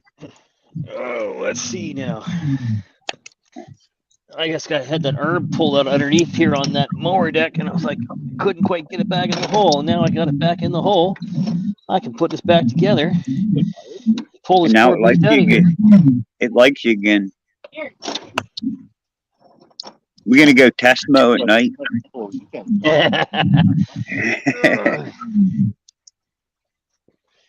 All right, now I can see a little bit. Put that Yeah, back you know, in the it'd be hole. cool if you could get that set up so it was like. Got the phone kicked off to the side there. This fire was took there in less than 10 minutes. Combine rims work like any implement tired or farm equipment rims work. They're also damn big usually, but it's the mount in the middle that just occupies a bunch of space that you're better off just to torch it out quick and be done with it. Tasmania merge. Oh yeah, look at that view now, Chippy. Yeah. That's my view. Living in this piss poor shitty city. Well, move to Nova Scotia. It looks pretty uninhabited down there. Oh yeah. Well, you know what the one thing about Manitoba is? It is definitely one of the toughest province people. Like, if you're born and raised here, you're definitely one tough son of a gun in most cases. Same thing with Saskatchewan, because with between the weather, the people, and the violence that goes on in these places, like these, especially these two provinces, yeah, it makes you pretty tough to a lot of different things. You know what makes you tough? When you live in the hood in Harrisburg. Oh, listen to this shit now. Street cleaners. We're pretty laid back in Nova Scotia here. Yep. There's a pretty laid back place. There's a comedian dude on TikTok and Instagram, and I think he lives in Montreal, I believe. But man, he makes fun of every province, the goods and the bads, and every state. Like everything in North America is not off limits. And it is actually hilarious, his skits. That's a real comedian right there. Nobody should ever be safe from getting roasted from a real comedian. No one is safe. That's the best comedy right there. And yeah, I can't remember what the heck his name is. I'd have to go check it up. But yeah, this dude is freaking hilarious. And then he compares like Canadian, like the provinces to some of the states, like how they relate. Like Alberta would be like Texas and stuff like that, like for the mentality and redneckness.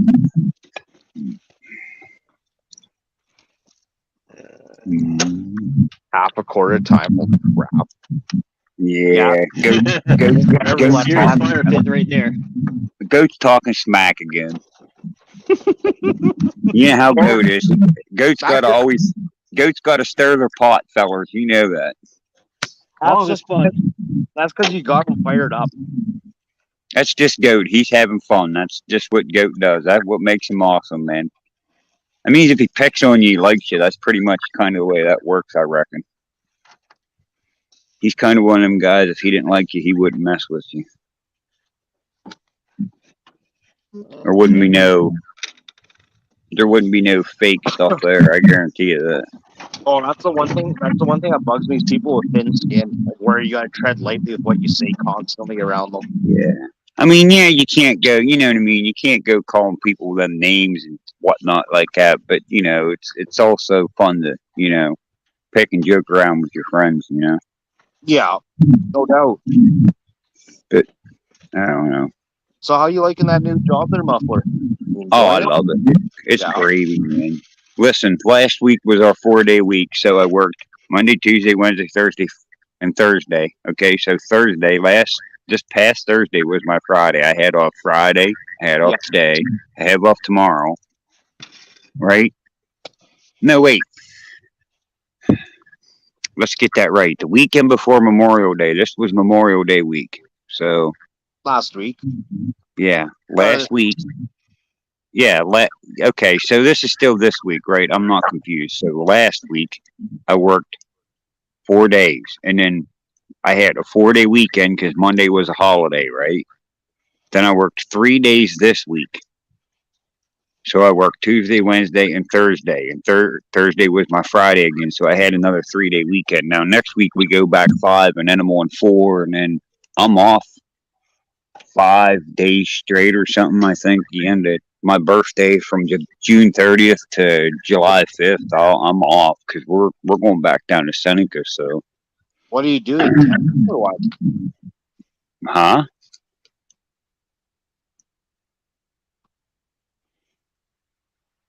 It's just welding. Fixture welding, but I like it. It's repetitive, but I like it. It's chilled back. It's pretty much super easy. Yeah. Well, You yeah. know? Buddy offered me a job yesterday running hole, but I'd be all the way out by where Evan is. Oh Just yeah. his neck of the woods. Mama Chippy might not want to move there. No, she won't. Nothing. She probably would. She would. She loves you. That's Long questionable. as she can take her BONG and her freaking hat, she'll be all right. She wearing a sweatshirt. Yeah, it's cold up there. It's probably ready to snow. It's in Canada, you know. And Pat, he's over here working on this mower deck still. No, Yeah. we should go snow free For for about 2 months. I can see my breath here. Can you really? Yeah, it's in the garage here. It always stays pretty warm, but if like the air is coming in the back door here, like the air coming in the back door here is. Let's see what the temperature is right now. No burn. No drought. 64. You want the axe? I'll grab it. It's 64 degrees here right now. It was 61 earlier. Yeah, it says 10 degrees Celsius. What's Fahrenheit? Yeah, it's 50. 50. That's awesome. But it could be colder though, because I'm like, able to see my breath. That's like sleeping with the window open and the fan on weather there, boys. Yeah, I think it's I about can see my breath out there. still here. Ish. Look how warm. See how warm it is in Hickory, North Carolina. Just out Yeah, of curiosity. it's colder than 50 because I can see my breath out there. This must be wrong. See, downtown Halifax is warmer than it is here, and I'm down in a hollow. So I'm at the bottom of a big, huge hill. So it's like this holler down here stays colder. It drops like 3 or 4 or 5 degrees. Wish I had my thermometer. Offered us a place to stay in Pennsylvania. It's 71 in Catawba. 71 in North Carolina. He wants us to move to Pennsylvania. Wait. Yeah, you should move to Muffler, Tucky. I know where you can get a job. Muffler Tucky. I'm telling you right now. All you had to do is tell them you come from Canada to the scrapyard. They'd hire you right down there in like 30 seconds. They'd probably give you like $30 an hour to go down there and run crane. $30 an hour in the States, that would be like the equivalent of like 40, 42 bucks in Canada. Whenever I was working there, I was making $24 an hour to be a freaking millwright, and I really didn't do anything but weld shit and put shit back together. They're paying their operators about right around 28, 29 right now, I think. The cost of living is probably about half. It's probably 30% cheaper I bet you there than it is here. That's not including fuel. That's just your food, your rent, and everything else. But like an apartment in the city down there is like probably $1,000, $1,200 a month. Here in Nova Scotia and Halifax in the city is getting to be like at least $2,000 a month. Yeah, there's going to be a bunch of homeless people soon if something doesn't go. Yeah, no, it's the same thing. It's going to happen everywhere because mortgages were here in Canada. Mortgages weren't supposed to go up till the end of next month, and they've already gone up from I think like 2.5% to just over 5%. Yeah, they're being 67 in Flint, Michigan. Hanny OP14 says. DC Lawn and Maintenance says, I live 20 minutes away from where the Trailer Park Boys was filmed in Cole Harbor. That stuff. That's good fun. Yeah, they did some in Cole Harbor too. That came on the season file. The first season was here in Beaverbank, and they did some in Cole Harbor. Actually, I drive past that one quite a bit too. That's the end of what they call, you go Main Street in Dartmouth. Is the stuff that was cut in November.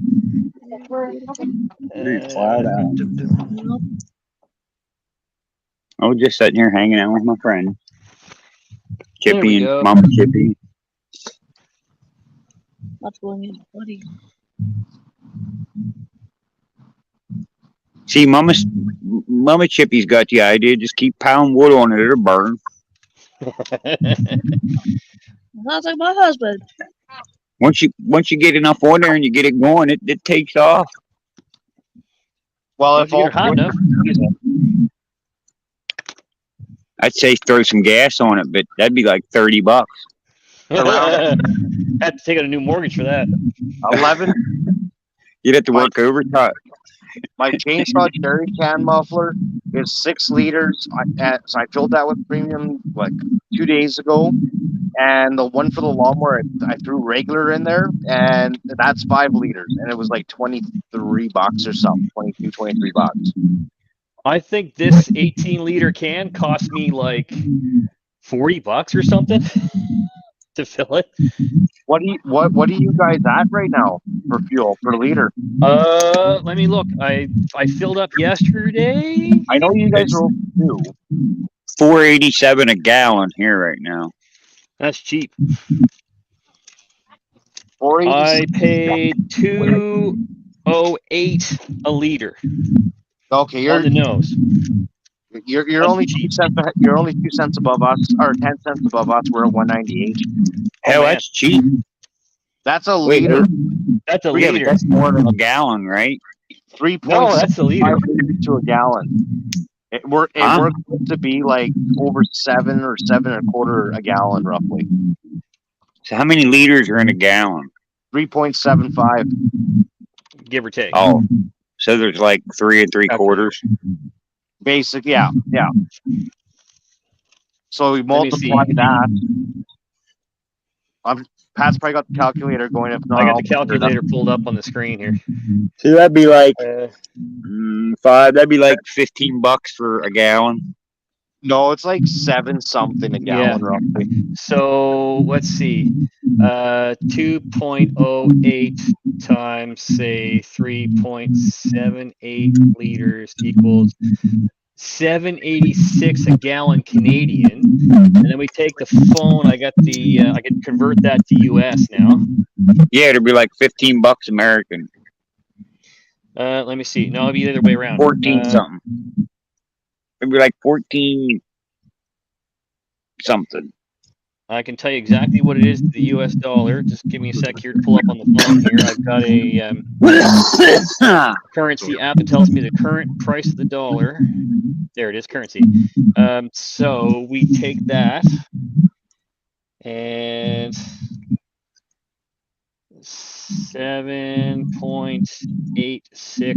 7.8624 and go. It's 6.24 a gallon. Oh, well, I was way off. End of this whole thing kind of time. So it converted to US dollars. It's 6.24 US a gallon. Yeah, it's like Canadian money. Like if you had $20 Canadian, it's like $19.50, and like it's $20 in America. It's like 50 cents difference or something, right? It's phone restarts. I'll tell you. It was around 75 cents for the dollar. I don't know what it is now, but That's what I was gonna say. I thought it was like 50, 75 cents, something like that. 25 right cents. now we're at 79 cents on the dollar. So Yeah. our dollar Canadian is 79 cents US right now. So you guys is 21 cent less. yeah. So for every $100, it'd be $79 in US for every 100 Canadian. But when you factor in the fuel price, it's like your guys feel substantially cheaper. Like roughly your muffler, what'd you say, 487? Huh? How much a gallon is it where you are? It's 487 unless it goes up again tomorrow. 487, so that's probably like in the vicinity of like $1.20 a liter ish, $1.30. Just an estimate, but I don't understand all Gas that stuff. prices go nuts. It was years ago. Foot to foot and inches it is. Yeah, but here's the funny thing: when you guys do something, do you use millimeters to measure something, or do you use like inches? Like if you're building that fence over there, how do you measure that? What kind of tape measure? I use inches, man. 100% inches. construction is usually is usually still inches and feet. Why is that? See 'Cause what it I makes mean? sense. What? Okay, so what's the difference between like a kph and an mph? You're still like I don't. all I- 1.6 kilometers per. There's 1.6 kilometers in a mile. Yeah.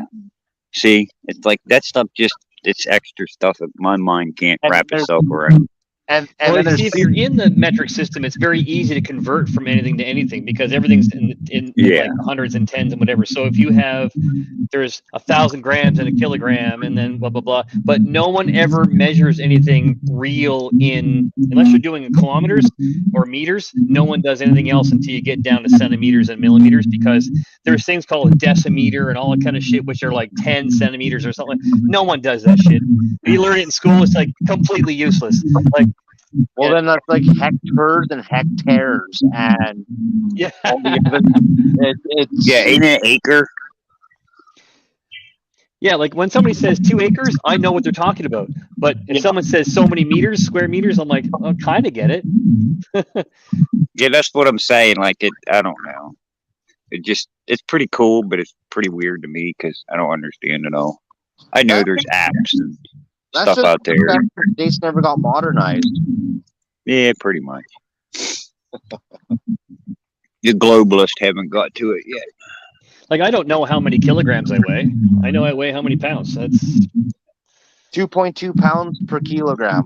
yeah, I know that, but my math ain't that good, so I can't figure it out. So I just know how many pounds I weigh. Okay, so here's another question.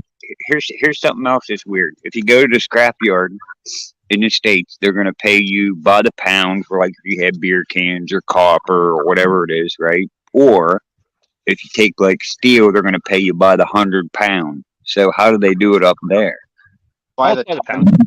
Well, it's based off the ton, but that ton price can be broken down into 100 pounds or single pound, right? Like just with some simple math, you can figure all that out pretty quick. But so like with truck scales, it's like, well, at my work, we and other places I've been, like they do everything in pounds. Some do it in kilos. It still balances out. But if you're a peddler just with buckets of stuff or whatever, they measure that stuff in pounds. 1 pound or pound and a quarter or whatever, or 1.5. However you want to write it. Down here, they just pay you by the pound, like if it's bare bright copper or whatever, dirty aluminum cans, it doesn't matter. And then if you're selling iron, say you're Gwen and you unload a load of truck rotors or whatever it is. If down here, that's how they pay, and everywhere else, like they're way the truck loaded, you unload it, and they pay you by the 100 pound. Yeah, here it's like I say, like in our case, like I don't know, say your net weight was like your product or whatever. Like I went to unload, say it was like 120 pounds. Well, that's what they'll pay you for 120 pounds. Yeah, that's what they do here too. Or if it's like 2,570 pounds, they'll pay you for 2,570 pounds because the scale doesn't do the big scale doesn't do single digits. Only the small scale side do. So cool. Fire still ain't burning yet, Chippy. What's that? You need some oily shop rags. Somebody said that. That was Stella. Yeah, that'll fire it right up quick. It'll be a temporary fire, yeah, but the wood's not seasoned. Goat says I count block. That wall is 78 block long.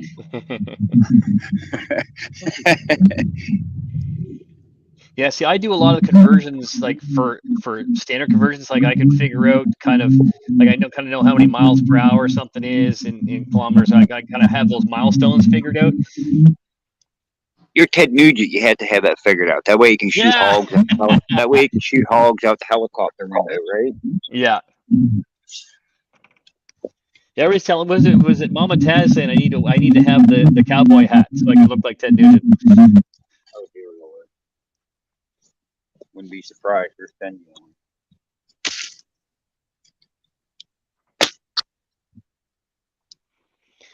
Well, I got that mower deck back on with no belt because I got to go find out.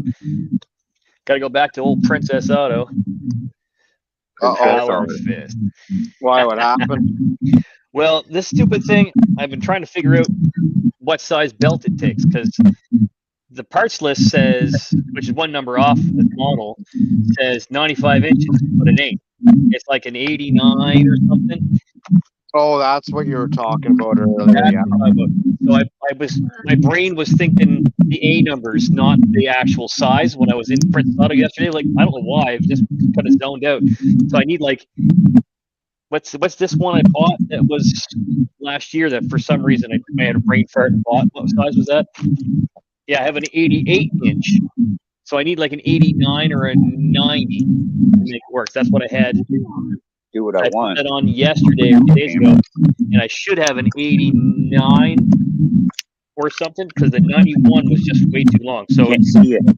Just Wave at it. Pat, just modify the pulley. Modify the pulley bracket. yeah, I don't feel like messing around with that. I'm just gonna find Come the on, right Mama. belt, and then I know what it is.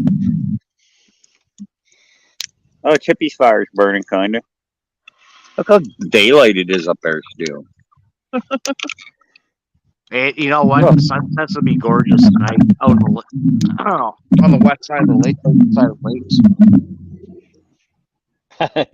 Yeah, 35 clicks, 20 miles per hour. That's about right. Yeah, I don't even know that stuff. It's only, there's 62 miles and 100 kilometers. Tell me how. It's pretty dark here, boys. There's the moon. Muffler, put your pants back on. No, that's hot dog buns. I see a moon out tonight. I don't think I can see a moon out tonight. Not too many clouds, but there's only a few stars out. There's a whole right now. You know, that's one thing it's hard to take pictures of. What's that? The moon? The freaking moon and the sun and shit. Well, the sun, yeah. The moon is depends on your phone. It's hard to be the aperture right to capture, and you got to be really still within the tripod. You almost have to have a remote to get it. What, the moon? Time- Yeah. Sometimes you almost got to take and put a filter over the lens, the right filter to get it to come out right. Yeah, I can see the moon through the trees here. Got the little Cheshire cat moon. Yep. Got Yeah, you see, like I've done time lapses and stuff with the GoPro and stuff over the lake and things like that, but I Isn't it got weird during snow up there where Chippy's at? what's that, Muffler? I said it's weird. It's not snowing up there. That's just because since you've been interacting with the channel, what you've been seeing was chainsaws and snow. So no snow is foreign to you. Well, I'm going to close that garage door for a minute and start this thing up just because I feel like starting it. And then we're going to roll it back into his home. So we bring the other machine in and start fixing that carburetor. So no Rob, nobody can do that. No brakes. Yeah, it's just the time of night. I don't want to be running this thing too much out there, but let me tell you, all I want to do is drive this thing. I love it so much. Let's see, no choke. Almost. That's only your second one.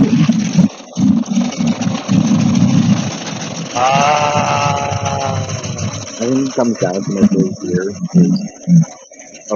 Like the top speed I like the Falcon block. This one is it's not just bitter. It has a little more flavor, but it's not heavy like that purple one was. I just had to run that thing again because I've been staring at it all night going, I want to drive that thing around. I love this engine. There's what Chippy's drinking. Canadian beer. White beer. Here, Muffler, I'm going to show you something here. And you too, Pat, if you're interested in beer. I'm going to show you guys something. Give me a second. I don't drink any alcohol stuff, but I'm always interested to see what stuff is. You don't need to drink at all, actually. So, you see, like like I'm having like this Belgian wheat or whatever. Yeah. Esprit, you can't. I can't zoom in, but there's a sign right there. The brewery's right there. Oh, wicked. You can't make that up. The brewery's right across the street. That's where it's like, yeah, brewed. I don't think can them in house, but that's where they brew it. Oh, yeah. Wait, who said, oh, yeah? Because I'm just trying to plug my charger in. That's Can you do that again? Okay, there you go, muffler. Oh, yeah. Oh. Ah! Oh, that's better. Oh, man. See, she need to put more wood on it. It was burning when she was messing with it. Well, she put dry stuff in there. Like, seasoned dry stuff. Put some oily shop rags in there. More gas. Ain't got enough gas. Ain't got no gas in it. Yeah. That's the Somebody's best got gag fireworks. ever devised. I heard on the radio here the other day they wanted to completely ban all consumer fireworks in Nova Scotia. I never heard anything so silly in my life.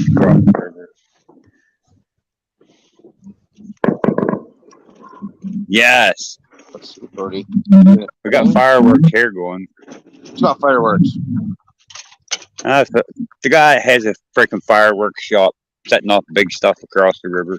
You Nice. can't see it. You can't see it, but you can hear it. Oh yeah, Well, you can see some of it. you can see some of it. Oh, you know, it'd be really cool because I can get like a cloth with the drone, so I can put like super light stuff, get a firecracker, and just like help like have it a long enough to use. All you just fly it up and drop it. You can see a couple of them. Hopefully, you don't get shot down by it.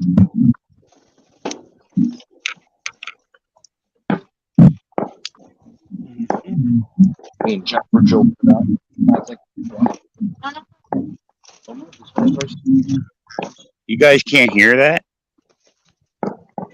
I kind of hear it. A little snapping and going on. Starting a fire over there? Now it's burning. Yeah, I need some air. she's trying to put the whole freaking pile up. She wants a big fire truck. Grab it. Yeah. Get the damn grinder out and cut that ring off the top of that. It'd probably burn.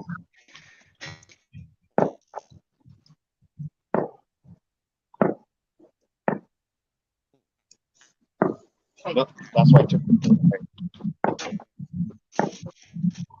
I guess just now. We'll shuffle it out again.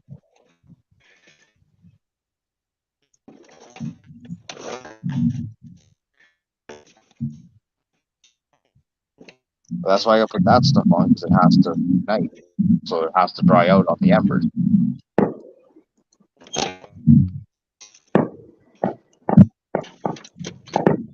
Damn. What is Pat doing?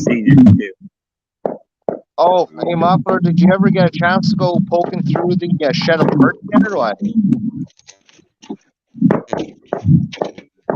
No, sir. I haven't done any digging. No, whatever. Shit happened. What? Figured asking you were on here right now. I gotta dig for some parts for people in my shed. I was going to when I was at Dad the other day, but it was like 92 degrees, so that shed would have been like 108. Yeah. Next project. Oh, here we go. We got another one. You just brought the same one back in. No, this is an MTD. That one's an AYP. Just gave her a quick paint job upgrade, the headlight, pushed her back in right quick. Yep. He gave her a Craigslist rebuild.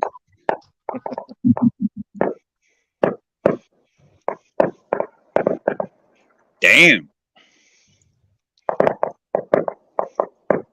Somebody's giving her the beans there with the fireworks. I can hear Yeah, it now. That's Tom, the dude across the street or across the river. He sells them. You can see it.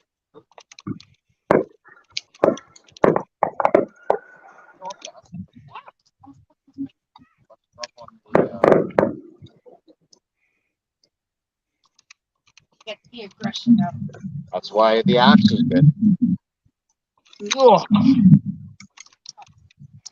Well, that would be your own operator error. Oh look, somebody sent me. Oh fuck! What he wants? Nope, I'm good. Yeah, this ride-on came from a apartment building not far from here, and the poor guy's a superintendent. He's been pushing a push mower. This thing's been sitting there staring him in the face, not running for 2 years. And I was over there the other day. I was just going to get an oil change. I said, "Oh, we're helping somebody move all this stuff into the garage here." And we said, "Oh, geez, how come we do an oil change for that, for whatever, whatever money, whatever?" So, that'd be great. See if you can get it running for me. So I go over there, and key switch is messed up, the tire's flat, and all that stuff. So I'll just go get the trailer and bring it back. And when I get it back here, I'm pulling it off the trailer, and I said, "I'll just take a look at those blades to see what the deal is on them." Well, somebody had sharpened them at one point and put them both upside down. Huh.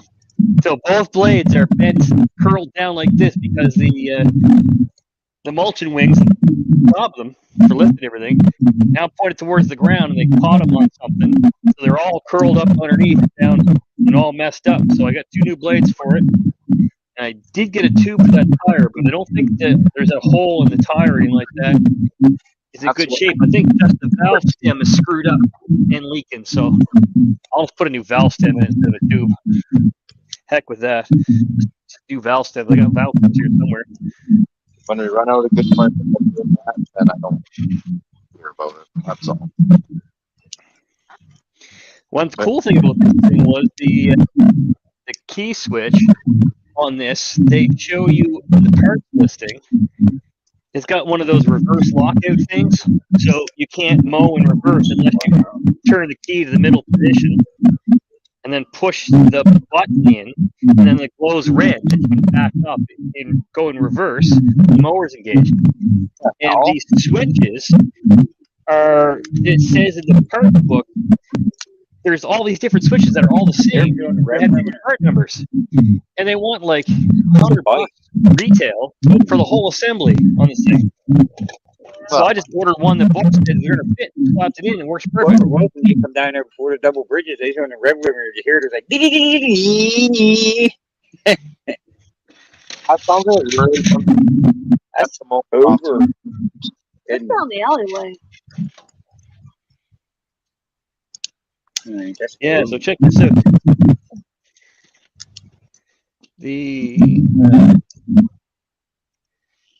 Yeah, so you see that key switch on this thing? That's if just the key switch that snaps in there is bad, they want you to order the whole assembly for like $100. Well, my cost is $100. You know what I mean? And you go looking through all the parts books, and it says, "Oh, this doesn't work for that. This doesn't work for that." And then you order one that just says, "Oh, it works for that. It's a way different part number and whatever." It works perfect. I think all those Delta switches are all identical. They just have different chip stamps on them. So I took a chance on it, and it worked perfectly. Snapped it in. My cost was basically nothing. They're living your friends. So that's food for thought. How's it look? You should check it out. Huh? No.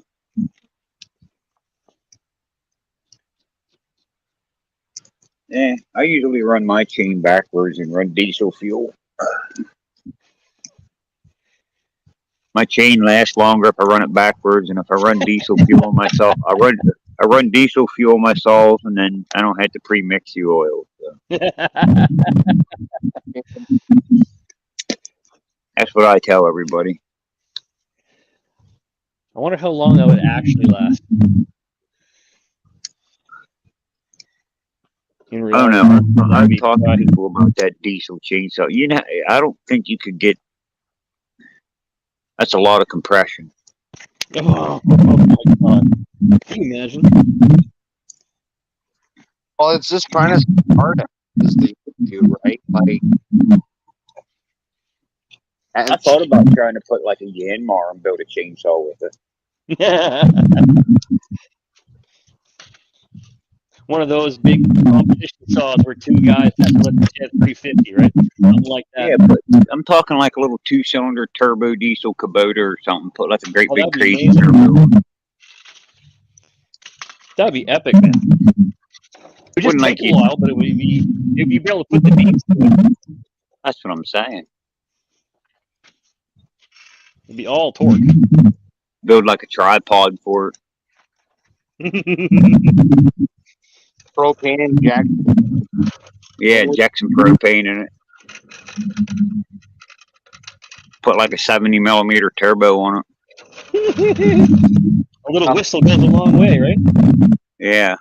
Put like a freaking one of them stovepipe Peterbilt stacks on it. Yeah, with a little flapper on the top.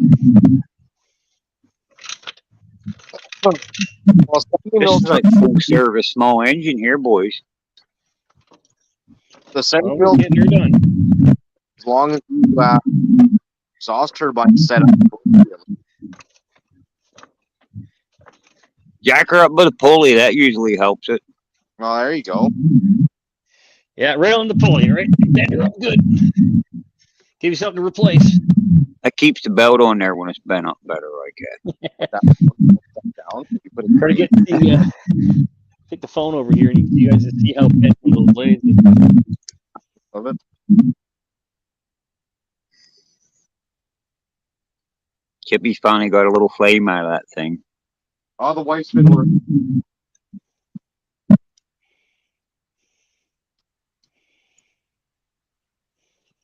You can cook a darn good steak over. If like you had a swim over grate.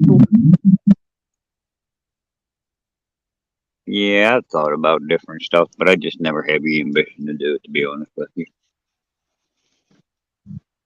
Well, me and Buddy were too. Oh, Sounds like went blurry. Well, girls and boys, I'm gonna jump off. Yeah, it's pretty much time to call her a day, isn't it?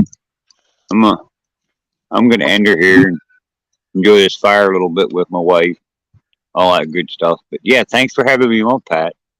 Oh yeah, Enjoyed anytime, man. I just figured I'd jump on. Chippy, glad you're here. It's still daylight there. It's dark here, so anyway, it is what it is. Thanks for having me, y'all. have a Right good. on, brother. We'll see you in the next one. Sounds great. Yeah, I think I'm gonna boogie too. It's 9, so. Oh yeah, it's 11 o'clock here. I'm ready to call her quits too, but Yeah. Fair enough. All right. Well, same thing. Thanks for having me on too, and we'll catch you on the next one. right on. Have a good one. Yeah. Take care.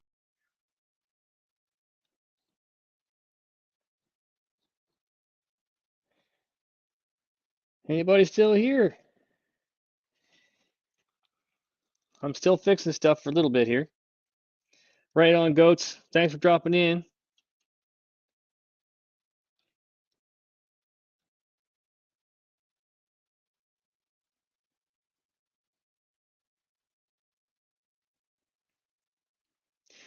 Yeah, definitely. 9:45 gets a little too dark.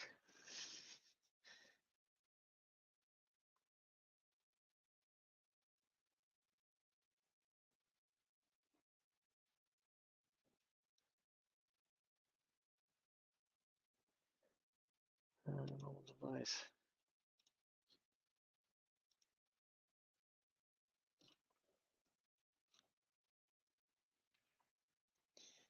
Yeah, climb underneath this tractor now. We'll have a good look at it.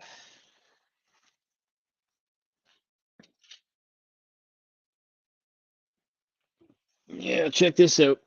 If you're still here.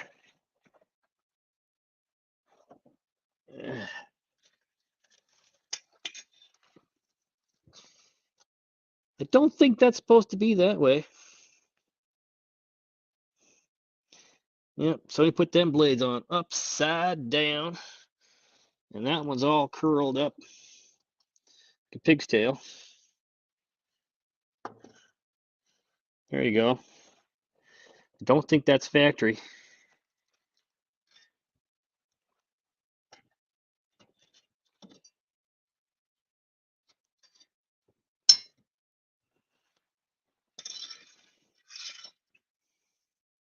Yep.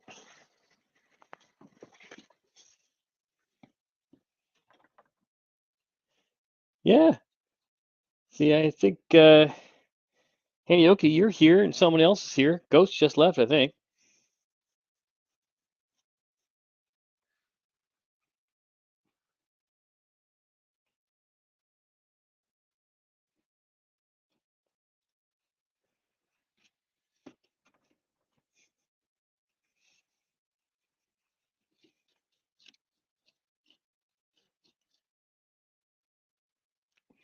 Yeah, that's definitely a couple of messed up blades. Gonna pull them blades off tomorrow, I think, and get them replaced. This guy too is drive belts are a little messed up too, but it might be okay for him, not for the guy to use it. I think. I hate these drive systems on these tractors. Those double belt things drives me nuts.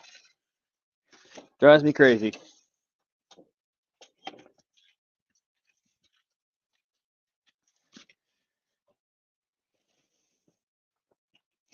Anyway, guys, I think I'm going to call it a night.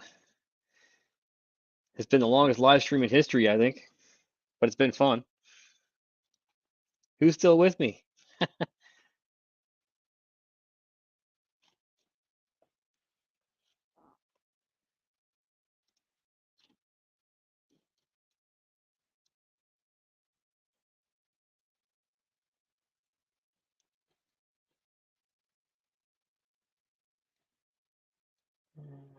Stream here, stream here.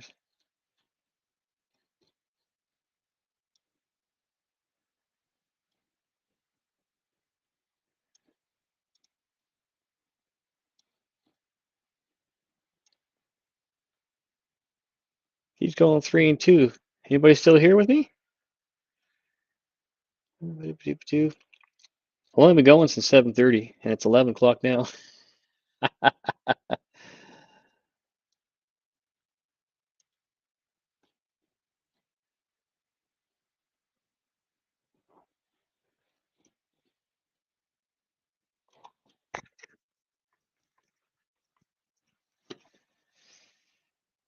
Anyway, if you all guys are still here with me, I got to take off, and we'll catch you on the next one. Keep an eye out for any more videos. And thanks for dropping in. Been an awesome time. Night, buddy. Great seeing you as always. And keep between the ditches. Rubber side down.